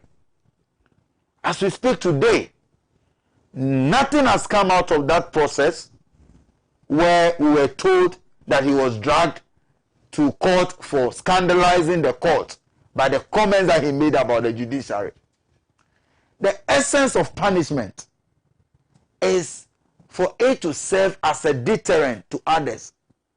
So when you have a situation where you commit an offense or you are alleged to have committed an offense, and the institutions that are supposed to investigate and take you on do not bring finality to the issues, you are emboldened to repeat such actions. And nobody is above the laws of this country. Nobody at all is above the laws. So on this issue, you will want to find out what has been the reaction of the police, the CID, what is the reaction of even the regulators of the media space. Because I imagine these statements were made by any pro-NDC journalist or any media owner who is assumed to be pro-NDC, or these statements were made by members of parliament from the NDC.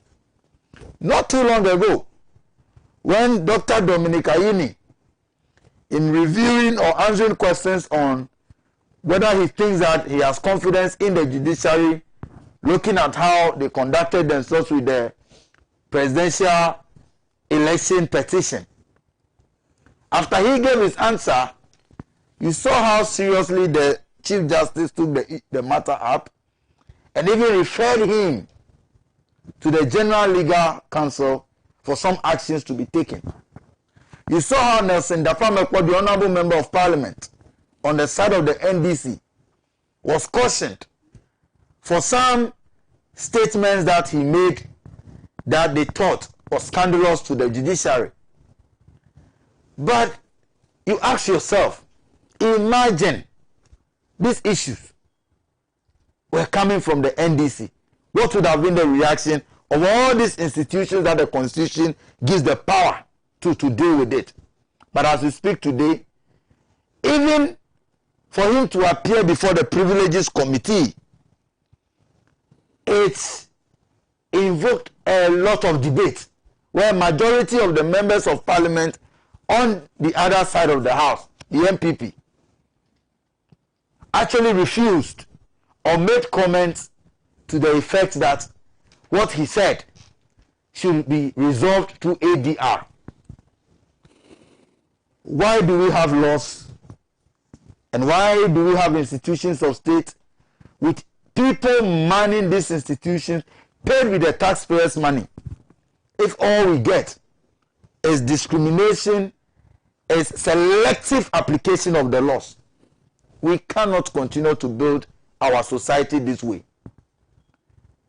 My position on this issue is that multimedia, the institution where the gentleman whose life is alleged to have been threatened, must take this matter up and take it up and ensure that the alleged threats would not repeat, because the Honorable Kennedy Japan, a member of parliament, and you see, Uncle Kwesi has questioned us, but we watch the videos, and so sometimes it is difficult to really discern whether you are going into the merits of the case and being prejudicial, because we watch the videos, we have seen the audios, and we have seen the things that he said. Yes, the Privileges Committee is here to deal with it. But my position is that these things have become one too many, and especially when it comes from the same individual, and the law does not seem to deal with it. We were in this country when the Honorable Kennedy Japan, same member of parliament, said that the police knew the killers of, or the police are really aware of the killers of J.B. Dankwa and some other murders in the past, but they were refusing to take action. Not even an invitation from the police for him to come and answer questions on these allegations. So when you leave an individual to believe that he can say anything at any point in time, he can threaten the life of Ahmed Swaleh, and no institution in Ghana will deal with him. He can threaten journalists, anyone, colleague politicians, and say anything about judges, about the courts, and no institution is able to deal with him. He begins to feel so powerful that he would continue to repeat these acts if it goes unchecked. If the laws exist to protect all citizens, then the lawful institutions that have the mandate to deal with this issue must begin to take action. And for me, this issue, when it goes before the Privileges Committee, is a test of the integrity of the House of Parliament, because it is the House that is supposed to represent us, a House of elected representatives. So if our elected representatives, through the Privileges Committee, which they have established, cannot take punitive measures or cannot mete out punishment to one of their own for some of these comments, it is an indictment, or it will be an indictment on the integrity of the entire House. I think that the individual whose life was threatened by the audios and the videos that we have seen should be interested in taking this matter up. The institution that he works for should take this matter up and ensure that we get all the institutions that are supposed to act on this issue to act on it. And Parliament must act in a manner that will exude public confidence in them. No individual, nobody should be seen as above the laws. Unfortunately, especially in the last 4 years, that is what we see with regards to governance in this country, where 400 tricycles goes missing, and you have a group of young men openly coming out to own up and say, we are affiliated to the ruling party, we were promised these tricycles, we went in to take them, and as we speak, nobody has been punished. It tells you that people will commit crime and go unpunished simply in the name of petty partisan politics. Okay. Where a regional director of security was appointed, was beaten by a group of young men, vigilante groups. Openly, we saw the videos, we saw pictures. They stepped into the court when the trial was ongoing, scandalized the courts, and all we saw from the government was the AG filing a nolle prosequi to discontinue the case. These things gives confidence to people to begin to break the law or to do it more. We have seen in this country young men affiliated to the ruling party boldly walk to the Tamale Teaching Hospital to beat up the CEO clearly supposed to be a criminal activity, but they went unpunished. Why? Because they placed a partisan tag on their crime. We cannot build a society where people will get away with these crimes just because of either the positions that they hold or the political party affiliations that they tout out there. So, Sena, I want this issue to travel its full length beyond the privileges committee, multimedia, and the journalist in question whose life was threatened must take this matter up and ensure that his human rights are protected. Lastly, Sena, it is also important for that journalist to be given some police protection while this matter travels its full length. Because this morning I was reading about a similar incident where some fanatics, no, it didn't happen in Ghana though, fanatics of a celebrity decided to abuse, to beat somebody up simply because that celebrity had an issue with that person. So for them, the only way to show their love to their celebrity, their loyalty, was to fight these battles. Now you have a situation where people, you may agree or not, but there are people who may be so loyal, who may see the Honorable Kennedy in Japan as somebody whose words they must put to use. Seeing things like saying things he's saying if he were the president, he would ensure that that journalist is beaten mercilessly. These are some of the things that he said in that video. What if anything happens to that? It is important for us to give even that journalist full security protection as the matter travels its full length. I will be very disappointed if this issue is treated as how the other ones in the past were treated. Okay. I will call on the Speaker of Parliament to ensure that this matter is thoroughly investigated and sanctions applied if that is the way to go. Thank you. Thank you. Thank you very much, Adam. Well, let me just read two messages. Koblavi Mpokwasi Bengazi, the Ghanaians must question MPP why so many misfortunes are happening in their time, such as many youth committing suicide, armed robbery all over, plenty lorry and motorcycle accident, fire outbreak in both homes and market centers. These are just small. Why the MPP government and says President Akufo-Addo hasn't done anything great in Ghana. That's why MPP communicators find it difficult to speak and defend him. The only thing we can stand on to remember him is that he came to destroy our education system. Michael Enungwa is also joining us. Says, was the First Lady not aware that her husband has received a committee report and has since signed for her to be given a monthly salary? Is it not wise and simple for the First Lady to tell her husband to withdraw the recommendations made for her to be paid every month and be given back pay up to 2017? Nobody is condemning the allowance she received for all these years as First Lady. However, we are against the additional monthly salary to be paid for her aside the allowances.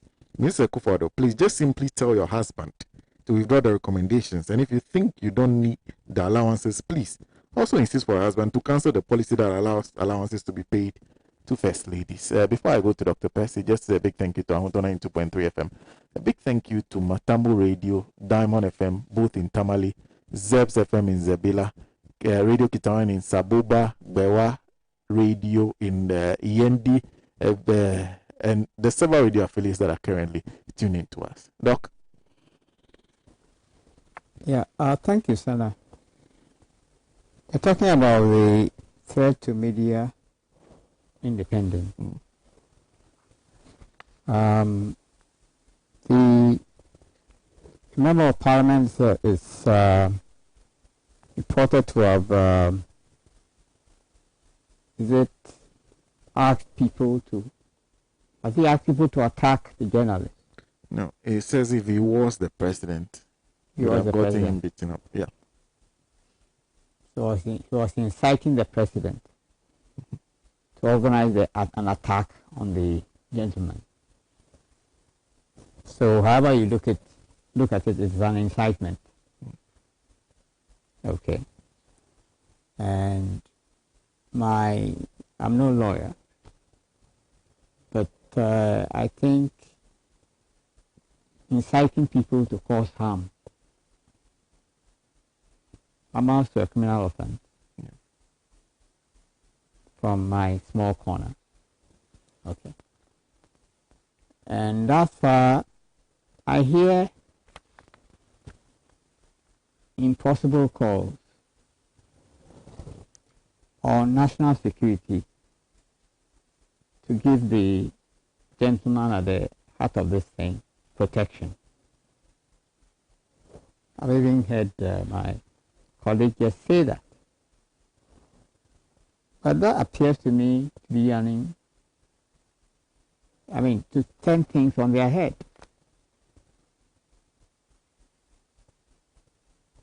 The gentleman who is inviting others to visit violence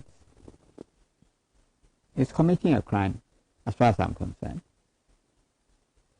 And the public authorities responsible for law and order, the police,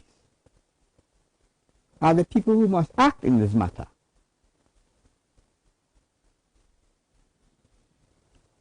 Unfortunately, it is not to say that lawlessness, impunity are a recent occurrence. We have had elements of lawlessness and impunity going way back.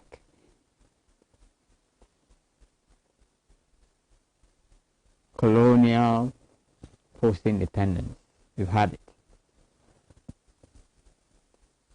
But it's gone to unprecedented levels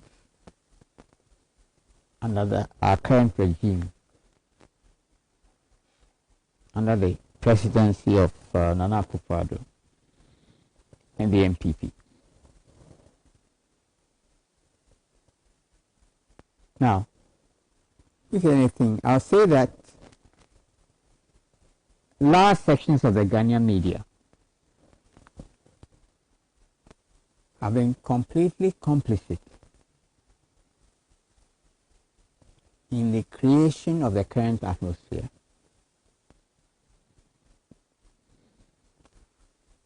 I'll name the GJA, I'll name the Media Commission, I'll name the, Media Foundation or whatever. I'll include multimedia and various public and private platforms. Ghanaian journalists have been the greatest enablers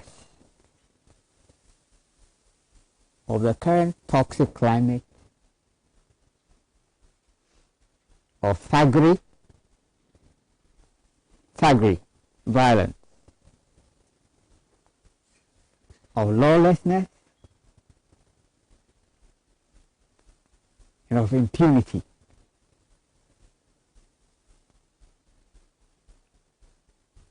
That is directed against free expression, and that now threatens death and physical harm to journalists. Multimedia has been part of it. The various account stations, TSFM, whole news organizations, whole media organizations, individual journalists, some so-called leading, senior, chairman, whatever you call them. They've all been complicit in the creation of this toxic atmosphere. Now, what is the crime of this gentleman?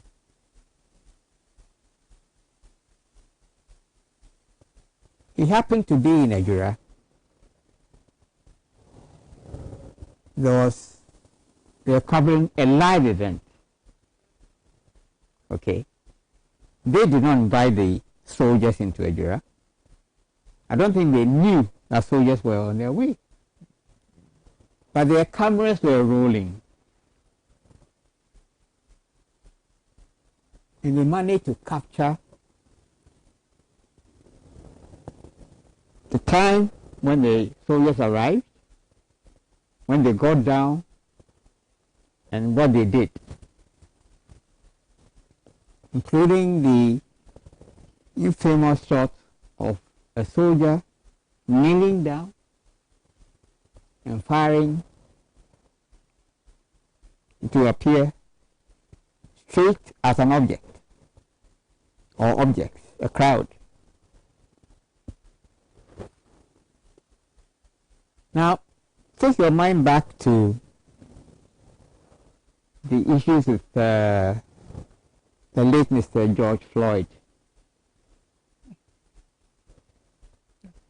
And that 8-minute video shot by a private person of a policeman with his knee. Okay? But for that video, Mr. George Floyd would simply have been just another nigger caught up in police excess in the US. Just another statistic. There would have been some anger, but people have moved on and lived their own with their lives. But that short video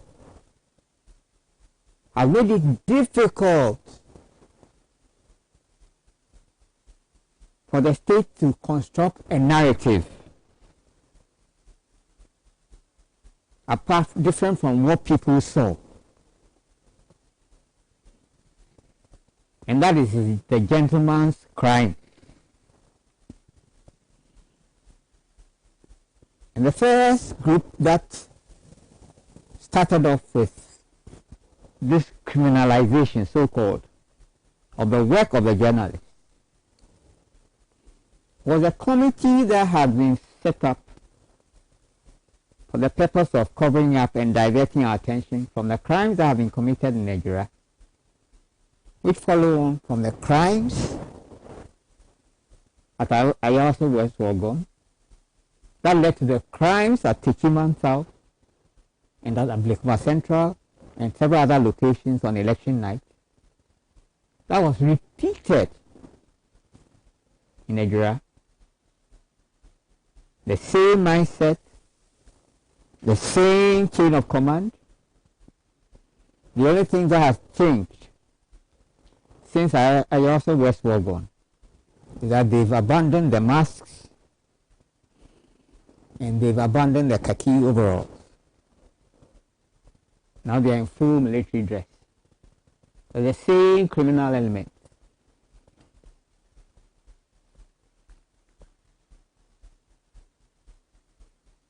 And the video that Joe FM provided, it's a live event. If the management of Joe FM and multimedia had it, you would never have seen that video. Except that it was a live event and they were too slow. Because I noticed that subsequently, those stations and other stations have sought to water down things and to divert attention. If there was a way they could pull the video, they would have done that. Because they've done that on to other news items before. But this thing has gone abroad. They can't shut the barn door. The horse has already bolted. And so this committee that was set up, fact-finding so-called, first takes issue with the journalist for a caption that was put on his live presentation something about which he had absolutely no control. And they used it as a basis to launch an attack on the media.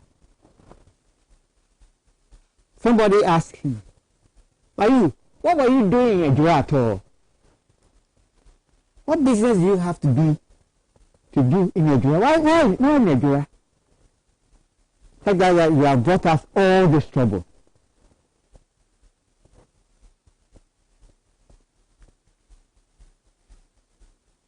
So this toxic atmosphere, okay, that has enabled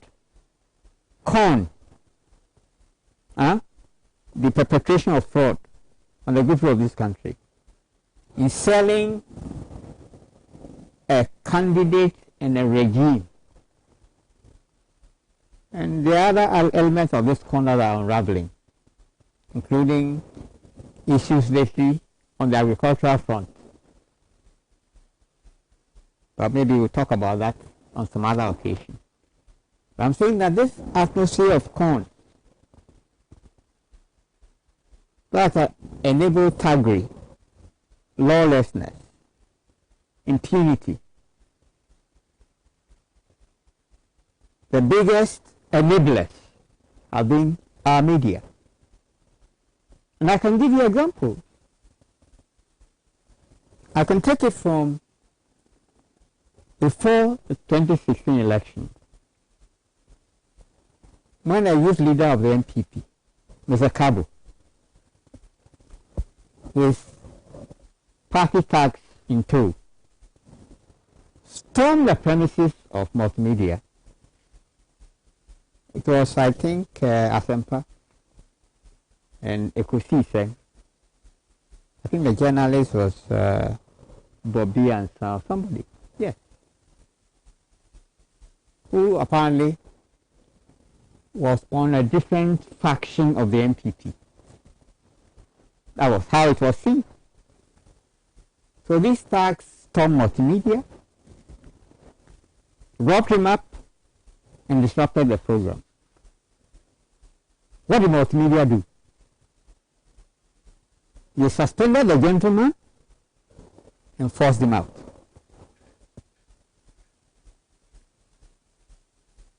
We're talking about the media as an enabler. And there have been many, many instances of attacks on journalists. First, they make a determination of which part of the politics you are on. And that colors their response. And in this particular instance,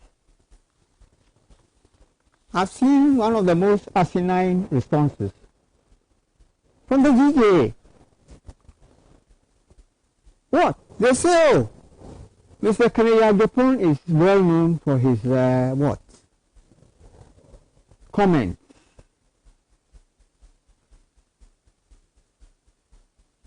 Maybe he's a joker or something, so we should take that in our stride. Then they call on the security services to offer the gentleman protection. This is upside down thinking. Then what they're calling for is an investigation and possible prosecution of the MP. And I regret to make this point in passing, because my friend here also repeated that statement about calling on the security to give him maximum protection. That's an impossible task. That can only be designed to silence the gentleman, so that subsequently he will not go on tangent like that are likely to invite this thing. So through that, critical public voices are silenced. And that was the procedure they used with this so-called Mr. Manasseh Aguri. Right? So they're playing good cop, bad cop. Again, in that instance, element of the Media Foundation for West Africa and senior journalists playing along with the state managed to move him away from a position where he'll be making critical comments on the regime, even to the point of objecting to the fact that this matter was made public, that they were aiding and abetting the state to silence a journalist. So the threat is made against you, then you are invited, they invite the state to give you protection. Of course, that means that your movement is going to be restricted, not so. And you are not likely to be doing the things that you were doing previously, which are causing the government discomfort. Huh? Whether you are beaten, shot, or killed, your voice is silenced and you are moved away.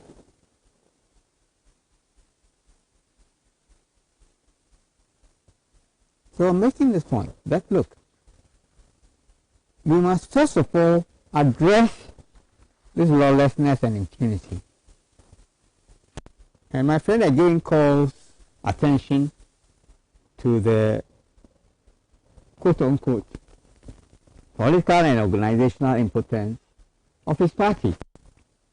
He says he invites us to imagine what would have happened if this was happening under NDC. Also, how come? That is, in a certain sense, drawing attention to the fact that the NDC as an organization is impotent. Maybe irrelevant to the lives of the people of this country. I would expect that an organization like the NDC will be mobilizing people on the basis of this lawlessness and arrogance and impunity to attack the roots of the problem. 100,000 soldiers, we don't have that many, cannot guarantee the life of one single person if people are set out to harm him or her. We know that. The more effective thing from the point of view of society is to sanction, is to punish those who incite people to violence. And to demonstrate that, to do that, is a surefire way to go to jail. Then it will stop.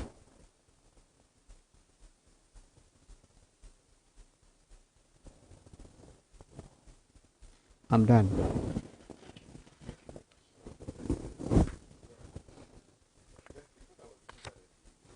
The quote that you're referring to is, "He is known for his plain talk and verbal jabs.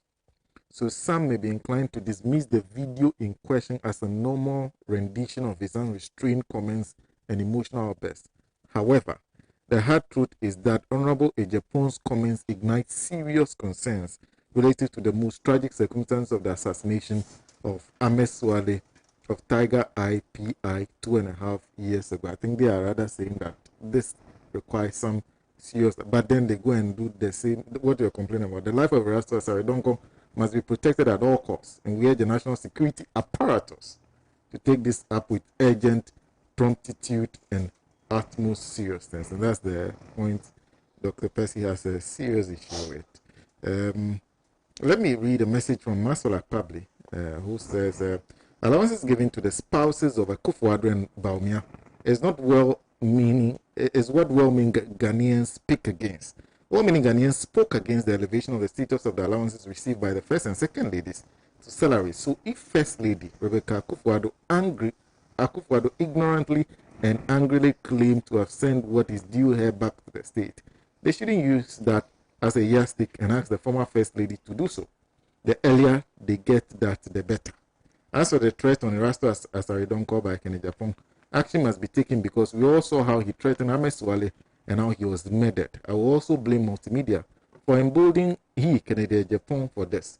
Because when he sat on their live TV station and said, if Ghana was to be another country and us would have been killed, they saw nothing wrong with it. Neither did they condemn him. Today, he has brought it on their own. Since regards to Adam, Habib Bantus says, good morning. Kennedy Japan has the backing from the top. The president should be held accountable for the actions and inactions of Kennedy Japan. If not so, Kennedy Japan can threaten a sitting judge. Nothing happened to him. He threatened Ahmed Swale, and later he was killed. Nothing happened to him. In the 7th Parliament, he defiled Parliament and was dragged to the Privileges Committee. Nothing happened. So which state institution can deal with him? Because the Kufuor has his back.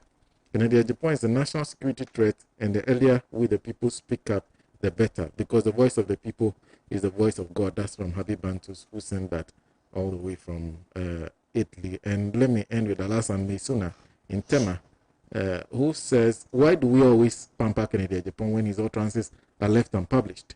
Did I hear them saying the threat the member of parliament made is an allegation? There are videos and audio evidence. The member of parliament further threatened Honorable Alassane Suhine that will teach him lessons because he can be without, he can do without being an MP. I think that's how. However, where did Rebecca get the money to refund her monies to the state when Akufo-Addo was begging Ghanaians for 1 Ghana cedis to run his campaign and 20,000 from Abosokai traders? How do you enjoy our taxpayers' money and don't want to be criticized? Gabi. Well, Chapter 19 of the 1992 Constitution guarantees media pluralism and freedom. Now, for the greater part of the last 5 years, we've had more reports of attacks on journalists, attacks on media houses, perhaps more frequently than in the previous years. I remember, I think in 2018 or 2019, President Akufo-Addo addressed the dinner of international journalists here in Accra, and he was, as usual, raising his own glory on how much he has supported media freedoms with the passing of he has this act that they passed recently. Right to information. Exactly, and they make a lot of noise about it as the panacea and the solution to all that. Ironically, within that same month, a journalist was beaten at the NPP headquarters. Subsequent to that, after that, we had the issue of Ahmed Swale also. And I think that perhaps it's not an issue of us letting our guards down. It's more or less about how we relate to the media fraternity. I do agree with some of the comments of Dr. Percy that perhaps it's the media that has called this new way of dealing with them and have brought this upon their own selves because of how some senior journalists have carried themselves and their commentary and all that.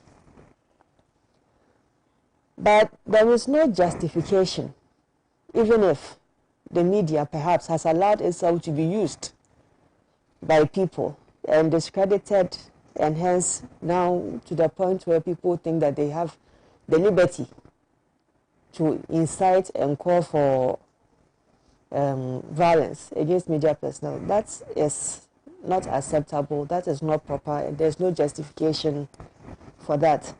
It is sad that a leading member of the NPP, and no mean a person, then an experienced member of parliament like Mr. Kennedy Japan has developed a penchant for always calling out, criticizing, casting aspersions, using derogatory references to journalists, even some of whom are his own workers.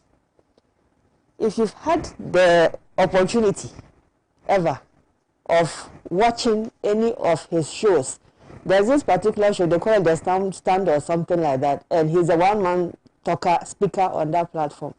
And he starts by insulting everybody who's on the, what do you call, floor managers. Is that the term? That's your reference. He insults from cameraman to director to producer, then he goes and gives it to the host himself before he makes his presentations. I really don't understand the logic of that, but I mean, it's something that he does quite often. And it's unfortunate that he has now extended it to other people in other media houses. From history, we are aware that on his own station, he exposed the identity of an investigative journalist. And we also know from history, sadly, the tragic death / assassination / murder of that young journalist whose identity was exposed because he sat on his platform and said somebody should deal with it. And truly, the guy died. People are pointing fingers at you because of all the people in this country, you are the one who made references to somebody injuring this young man. He did not learn the lessons from the first experience and goes on another platform and starts inciting same commentary on another young journalist. What exactly did Erasmus do wrong? Ejura was a hotspot on that particular day because we know that a young activist had been murdered, had been beaten, and in the end he couldn't survive it and he died. And we also know that on that particular day he was being buried, and obviously looking at the circumstances of his death, it was drawing attention, domestic and international attention. All Love FM did, like journalists that they are supposed to do, is to cover the story for the world to know. Those journalists go to war-torn countries and they're following terrorist organizations and they're following all kinds of people just so that they can tell us a story. This is what is happening, which is their job. Then you go on another platform and you start pouring out, calling on people, claiming that if you were president, you would have called people to beat the guy up. What kind of president will you even be? In fact, Ghana has never made that man your president. He has already told us what he will do when he becomes president. He'll call everybody to come and beat all of us up. I think that it is unfortunate also that this individual who currently occupies the position as the chairman of the Parliamentary Committee on Defense and Interior will be the same person who will go on the platform, or even, not even just go on the platform, who will open his mouth to utter these kinds of comments. Excuse me. I'm told that this week, today as we are here, he's in Wa, leading his committee on a fact-finding mission on why military soldiers beat up civilians in Wa. When he was on Paul's program, he made similar comments also about the military attacks on the civilians. And he mentioned that they went out to beat them because somebody had the audacity to steal somebody's phone. Even if somebody stole a phone, is that reason enough for a whole battalion to jump onto civilians? Go and look for the person who stole your phone. You don't go beating everybody on rampage. But this individual who is calling on people to beat people is the same person now on fact-finding mission to go and solve a problem. How ironical.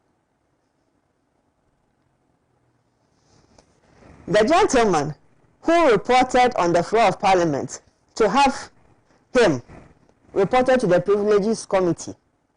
He went on another platform again and insulted the poor guy mercilessly, that he's done nothing with his life. He has nothing. So, I mean, your own colleague member of parliament.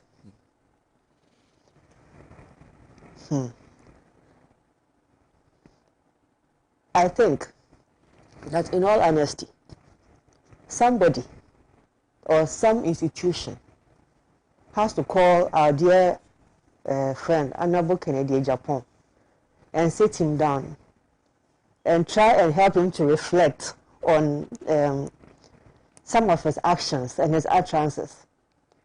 Clearly, he has a platform and he has followers who like that kind of lifestyle of his. But everybody also knows that, every reasonable person also knows that a man of your caliber also has a responsibility to maintain peace, stability, law, order, and to promote the democracy that we have currently.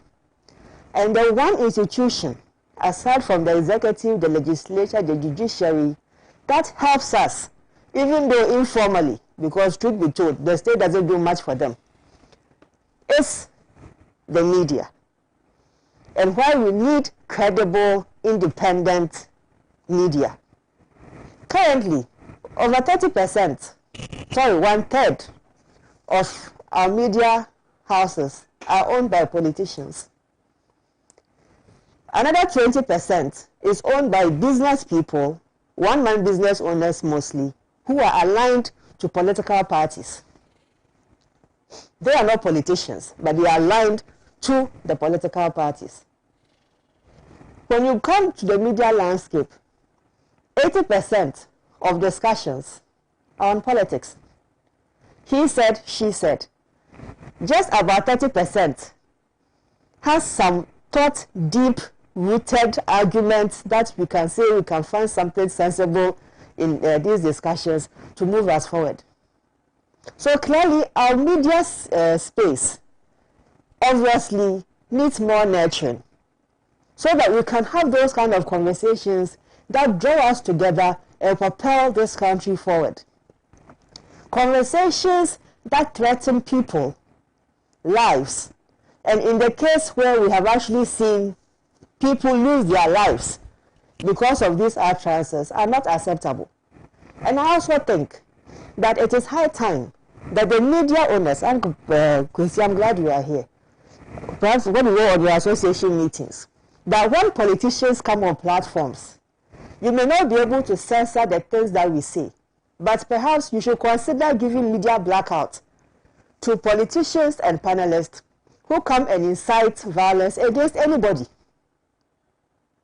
And perhaps for those who have the platform, because as I mentioned, over 1/3 of the media ownership is in the hands of politicians, to the extent that if they go on even their platform to say that the NCA must take them off air for a period. Yeah, so that you will not, you will be measured to the extent of your commentary. Because this is not the first time this man has done this. And I don't know why between Parliament, the police, the NPP party itself, so-called statesmen of this country, civil society organizations, he says it, you send him to court, and then you free him. He says it, you make noise about it, and then he's gone. He says it, I mean, you have no way of controlling the individual. So what else do we do? It doesn't look like he can change from that behavior anytime soon. So definitely there has to be some cross-check mechanisms to try and put him back to know that although we all have some deep things that we want to say about governance and our fellow politicians and leadership in this country, we're also reminded to be measured, because some of our utterances can spark something that we may not be able to contain. That is my submission. And let me also say a good morning to my older sister. I sense that she's watching. You have several older sisters. Hannah. Okay. Well, so before I defer to the veteran semi-retired journalist, Mr. Pat, let me just read a message from Charles Nami and Asamaka says, if that's how the MPP followers want us to go, then Mrs. Ekufuado and her daughters must refund all monies extorted through their Sisters Keepers Foundation. Again, Ekufuado too must refund the monies he took on behalf of her mom as former First Lady. And I hope Madam Teresa Akufo is also monitoring. If it must be done, it must be done well. Mr. Pat. Well, I have had the chance of listening and watching, listening to the audios and watching the videos.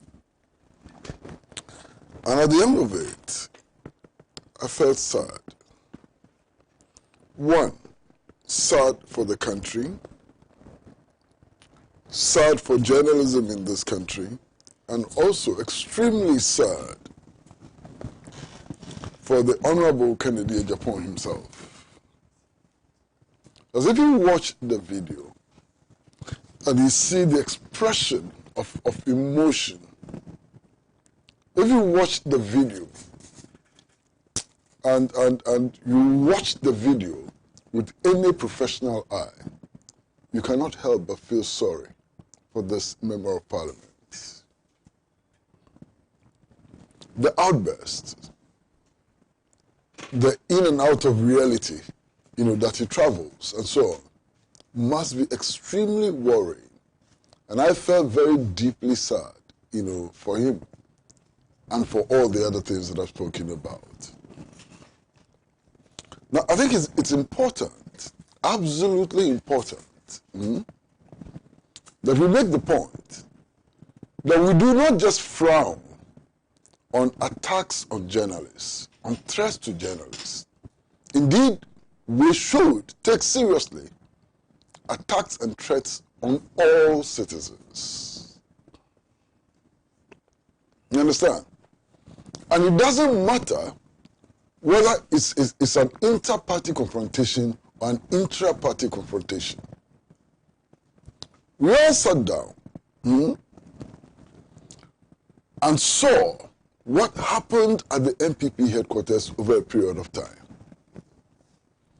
We saw the vehicle of Kwabena Japan attacked and destroyed.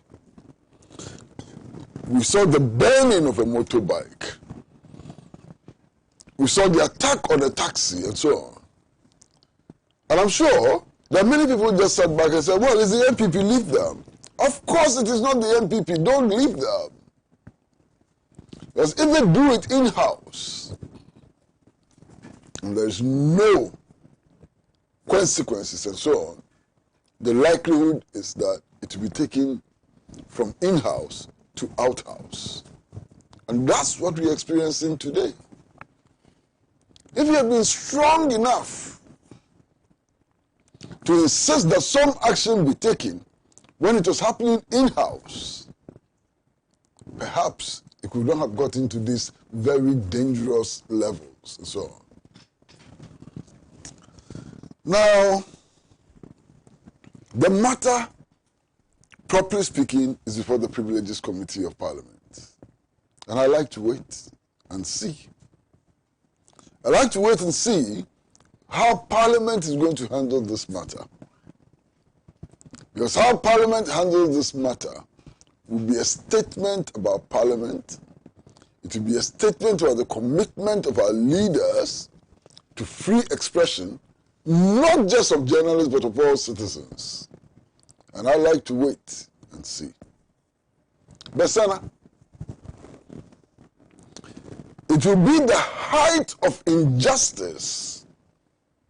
It will be the pinnacle of injustice if at the end of the day, the General Legal Council makes adverse findings against Dominic Ayini and deals with him, when those who actually threaten physical violence on judges walk free. I have nothing more to say. Thank you. Thank you. Of course, Mr. Pratt's short commentary gives us about 20 minutes. So we can take some 5 minutes each for the issue of the CJ. And that's also a very confusing matter by the way. Kojochu says, now we have gone so low. 9 politicians not only threaten journalists and bring harm to them. They have now extended their horror show to the underage daughter of President Mahama, and of course, no action is being taken. That's Kojochu Mbuafo. Let me start with Dr. Percy and go. 5 minutes. The CJ's Yes. alleged involvement in a bribery matter.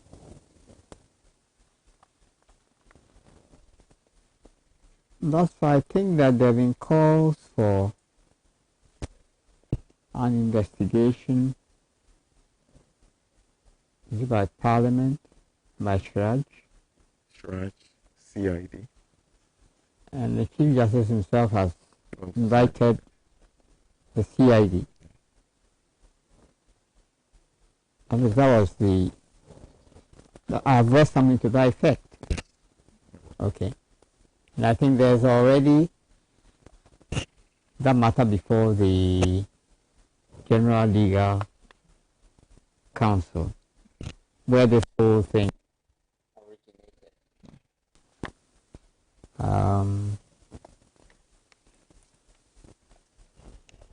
I'm no expert in these matters. And I'm not sure which one should take precedence. But I think there's a lot of sense in those who say that the matter cannot be exhausted by the General Legal Council because of the relationship it has with the Chief Justice. Okay. And properly speaking, it ought to be investigated by the committee or commission of Parliament. Okay. And then in the same breath, I've heard the term bipartisan, which is along with the First Lady thing, is an import from the US. Now,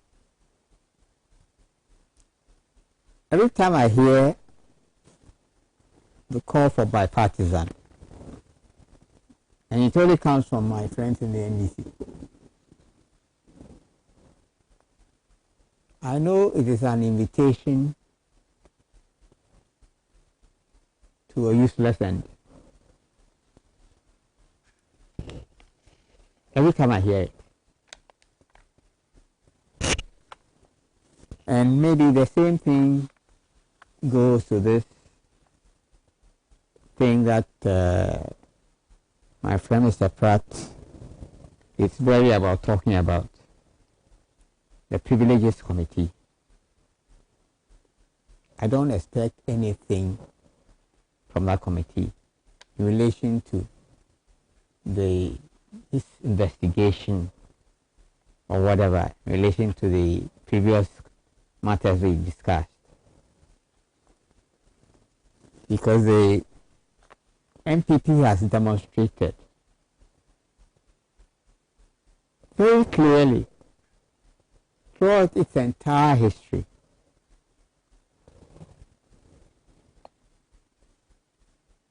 that it only has respect for its point of view.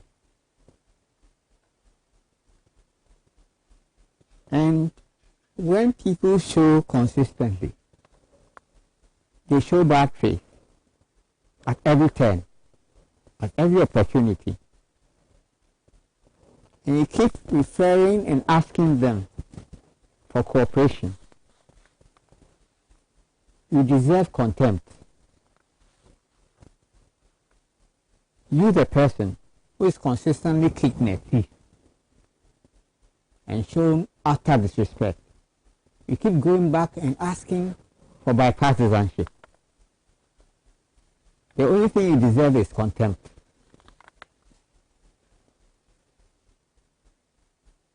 Now,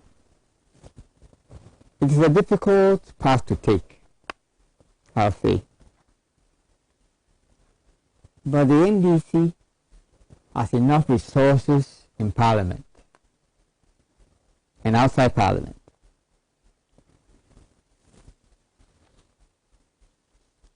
to put out what it thinks on these matters and to mobilize for it. Maybe the so-called bipartisan thing will be useful in bringing to light some matters that may not come to light but for that process. But as for the conclusions and the results, and I can list a whole pile of them. Maybe the most recent will be the cash for seats investigation. Okay? No matter what, young people will take a certain position. If the person comes from their faction, he is right. You can never expect condemnation of their own. They never do that. They never do that. They have no history. That's why I started with the point that every time I hear the NDC talk about that, they know that they are on a path to nowhere. And in this instance, and in every instance like that, I'll accuse them of complicity, of abetment. Okay, no. Unfortunately, the time is up. Right? I have to move on. I apologize. Adam. Sena, the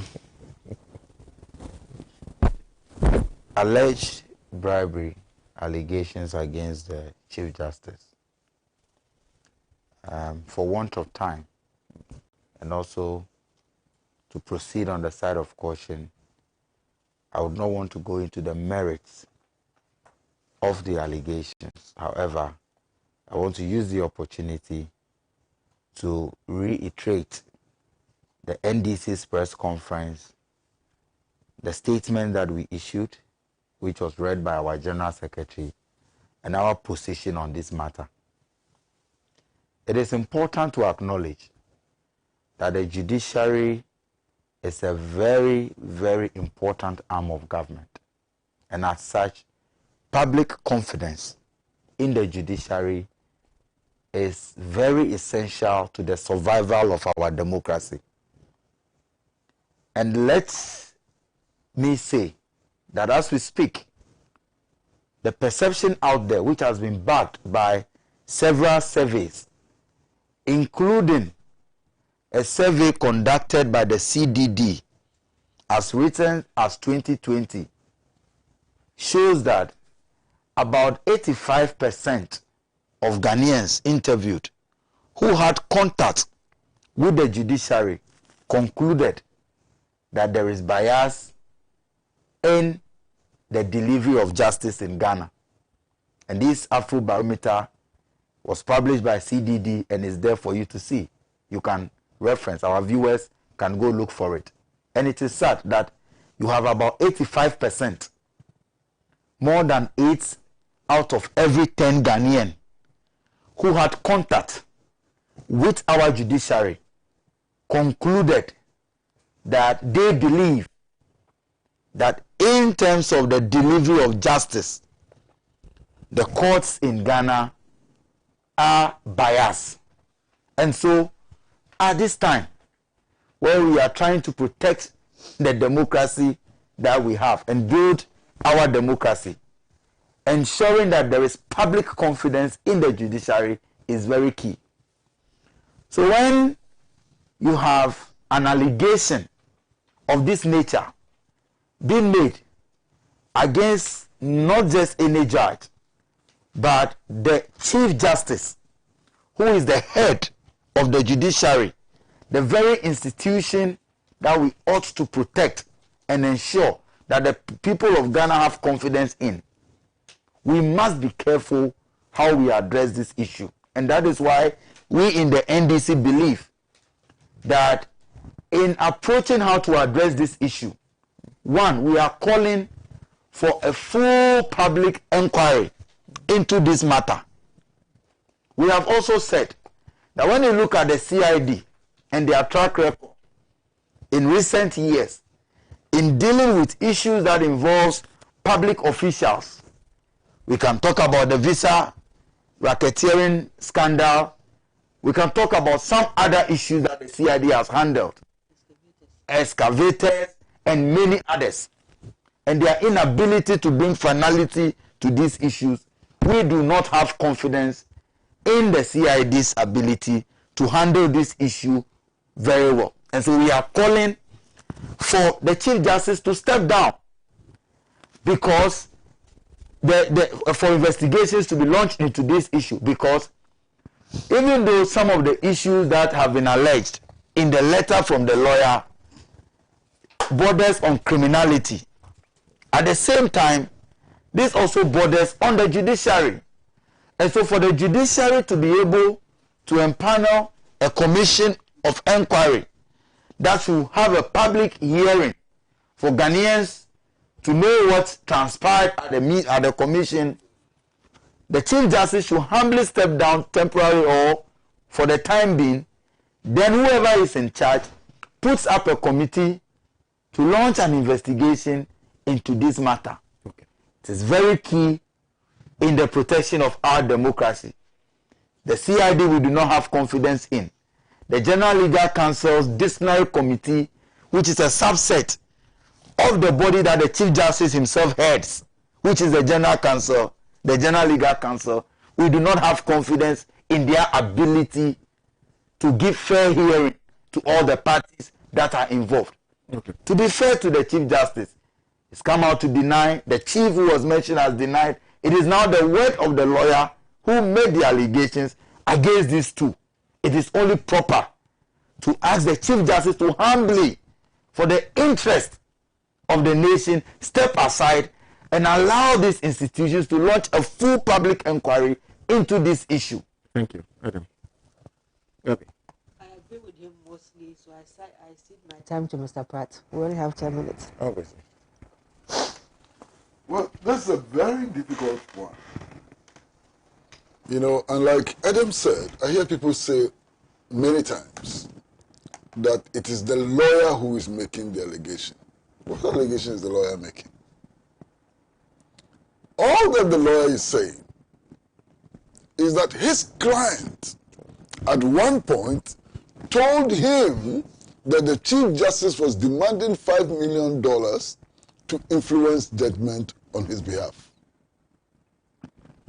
So the lawyer at no time made an allegation that the Chief Justice demanded a bribe. At no time. I mean, it's a very important dimension that we have to take account of.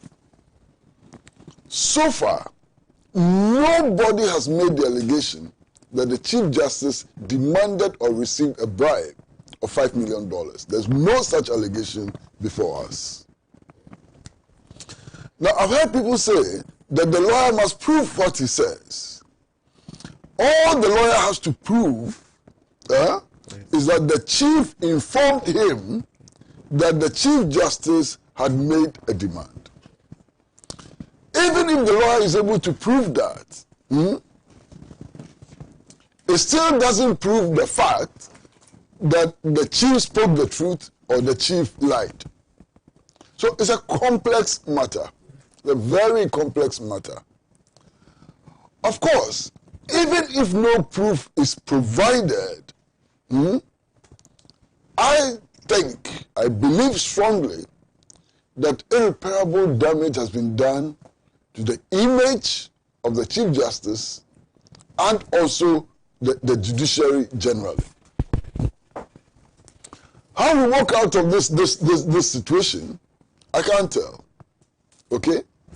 Now, all of this is compounded by the investigations that Anas Arumiyao, Anas and his Tiger IPI did into the judiciary. And the fact that the judicial hierarchy itself took punitive action against judges for receiving bribes. You understand? So, some damage has been done to the image of the judiciary and so on. Now, there's a maxim which is very important, and a maxim which is often repeated by judges and lawyers themselves, that justice ought not to be just done, but it must be seen to be done. Now, that maxim is absolutely important in the evaluation of the performance of the judiciary. You understand?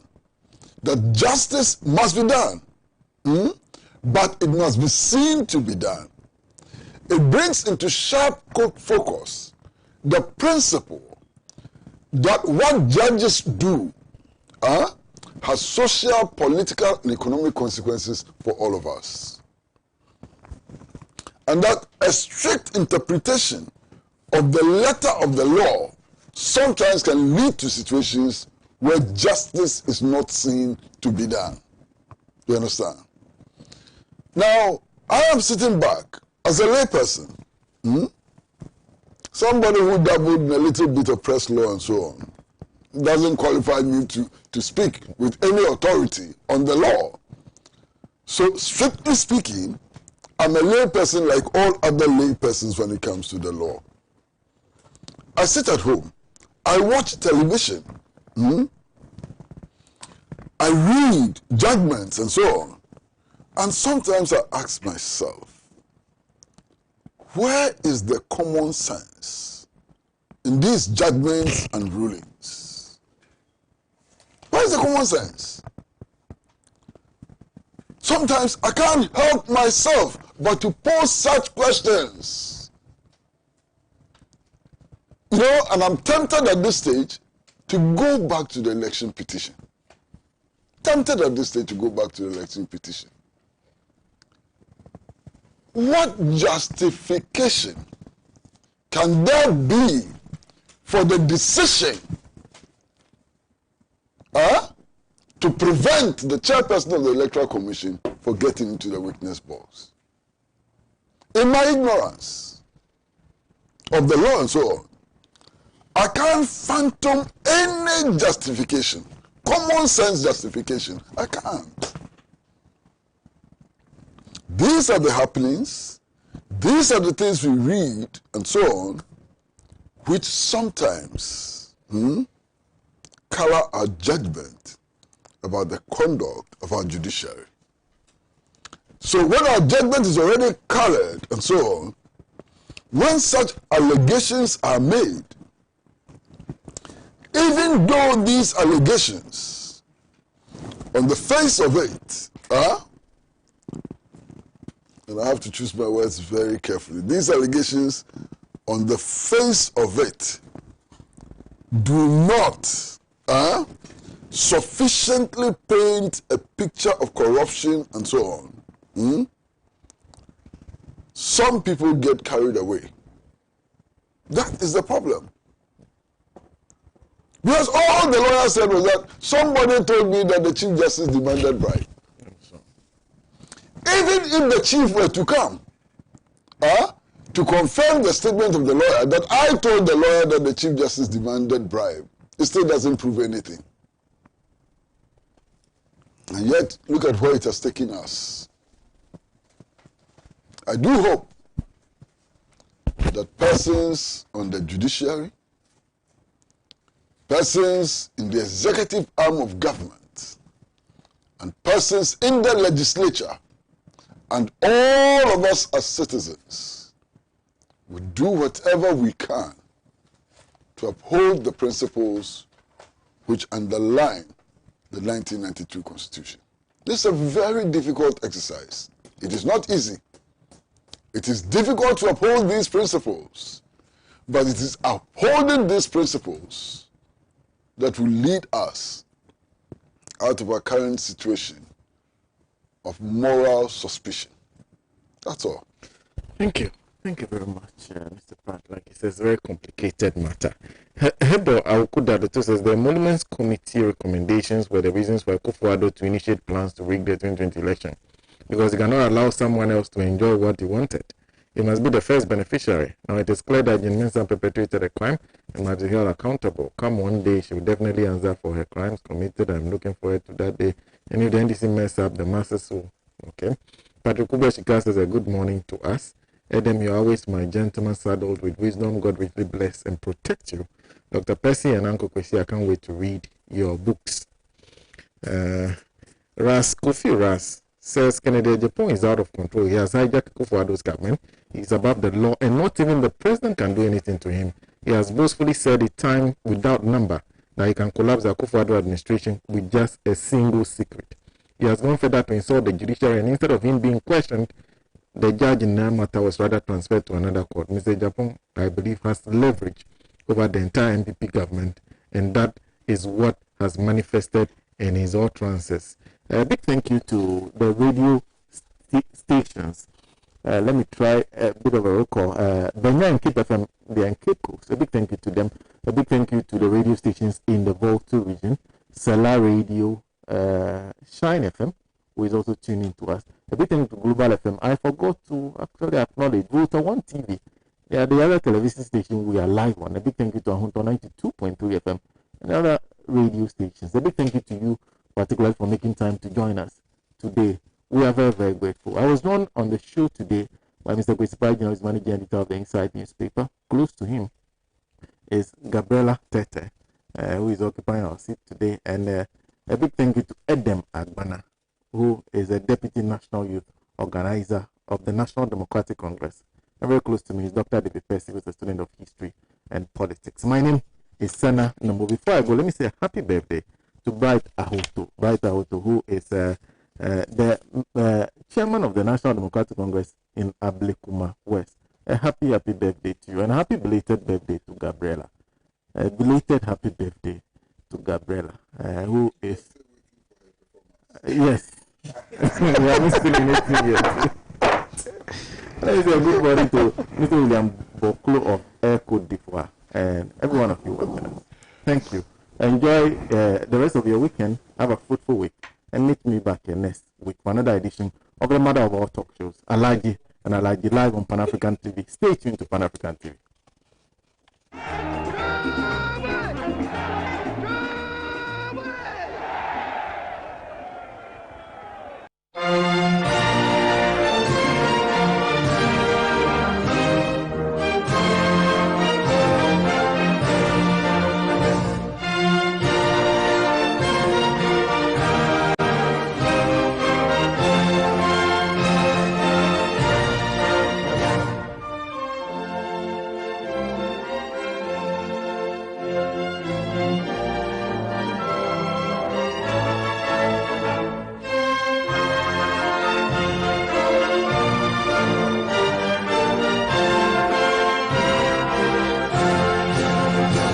After 20 years of activism, the Socialist Forum of Ghana is in transition to the Socialist Movement of Ghana, which will hold its first National Delegate Congress in Winneba from Friday, 30th July to Sunday, 1st August 2021.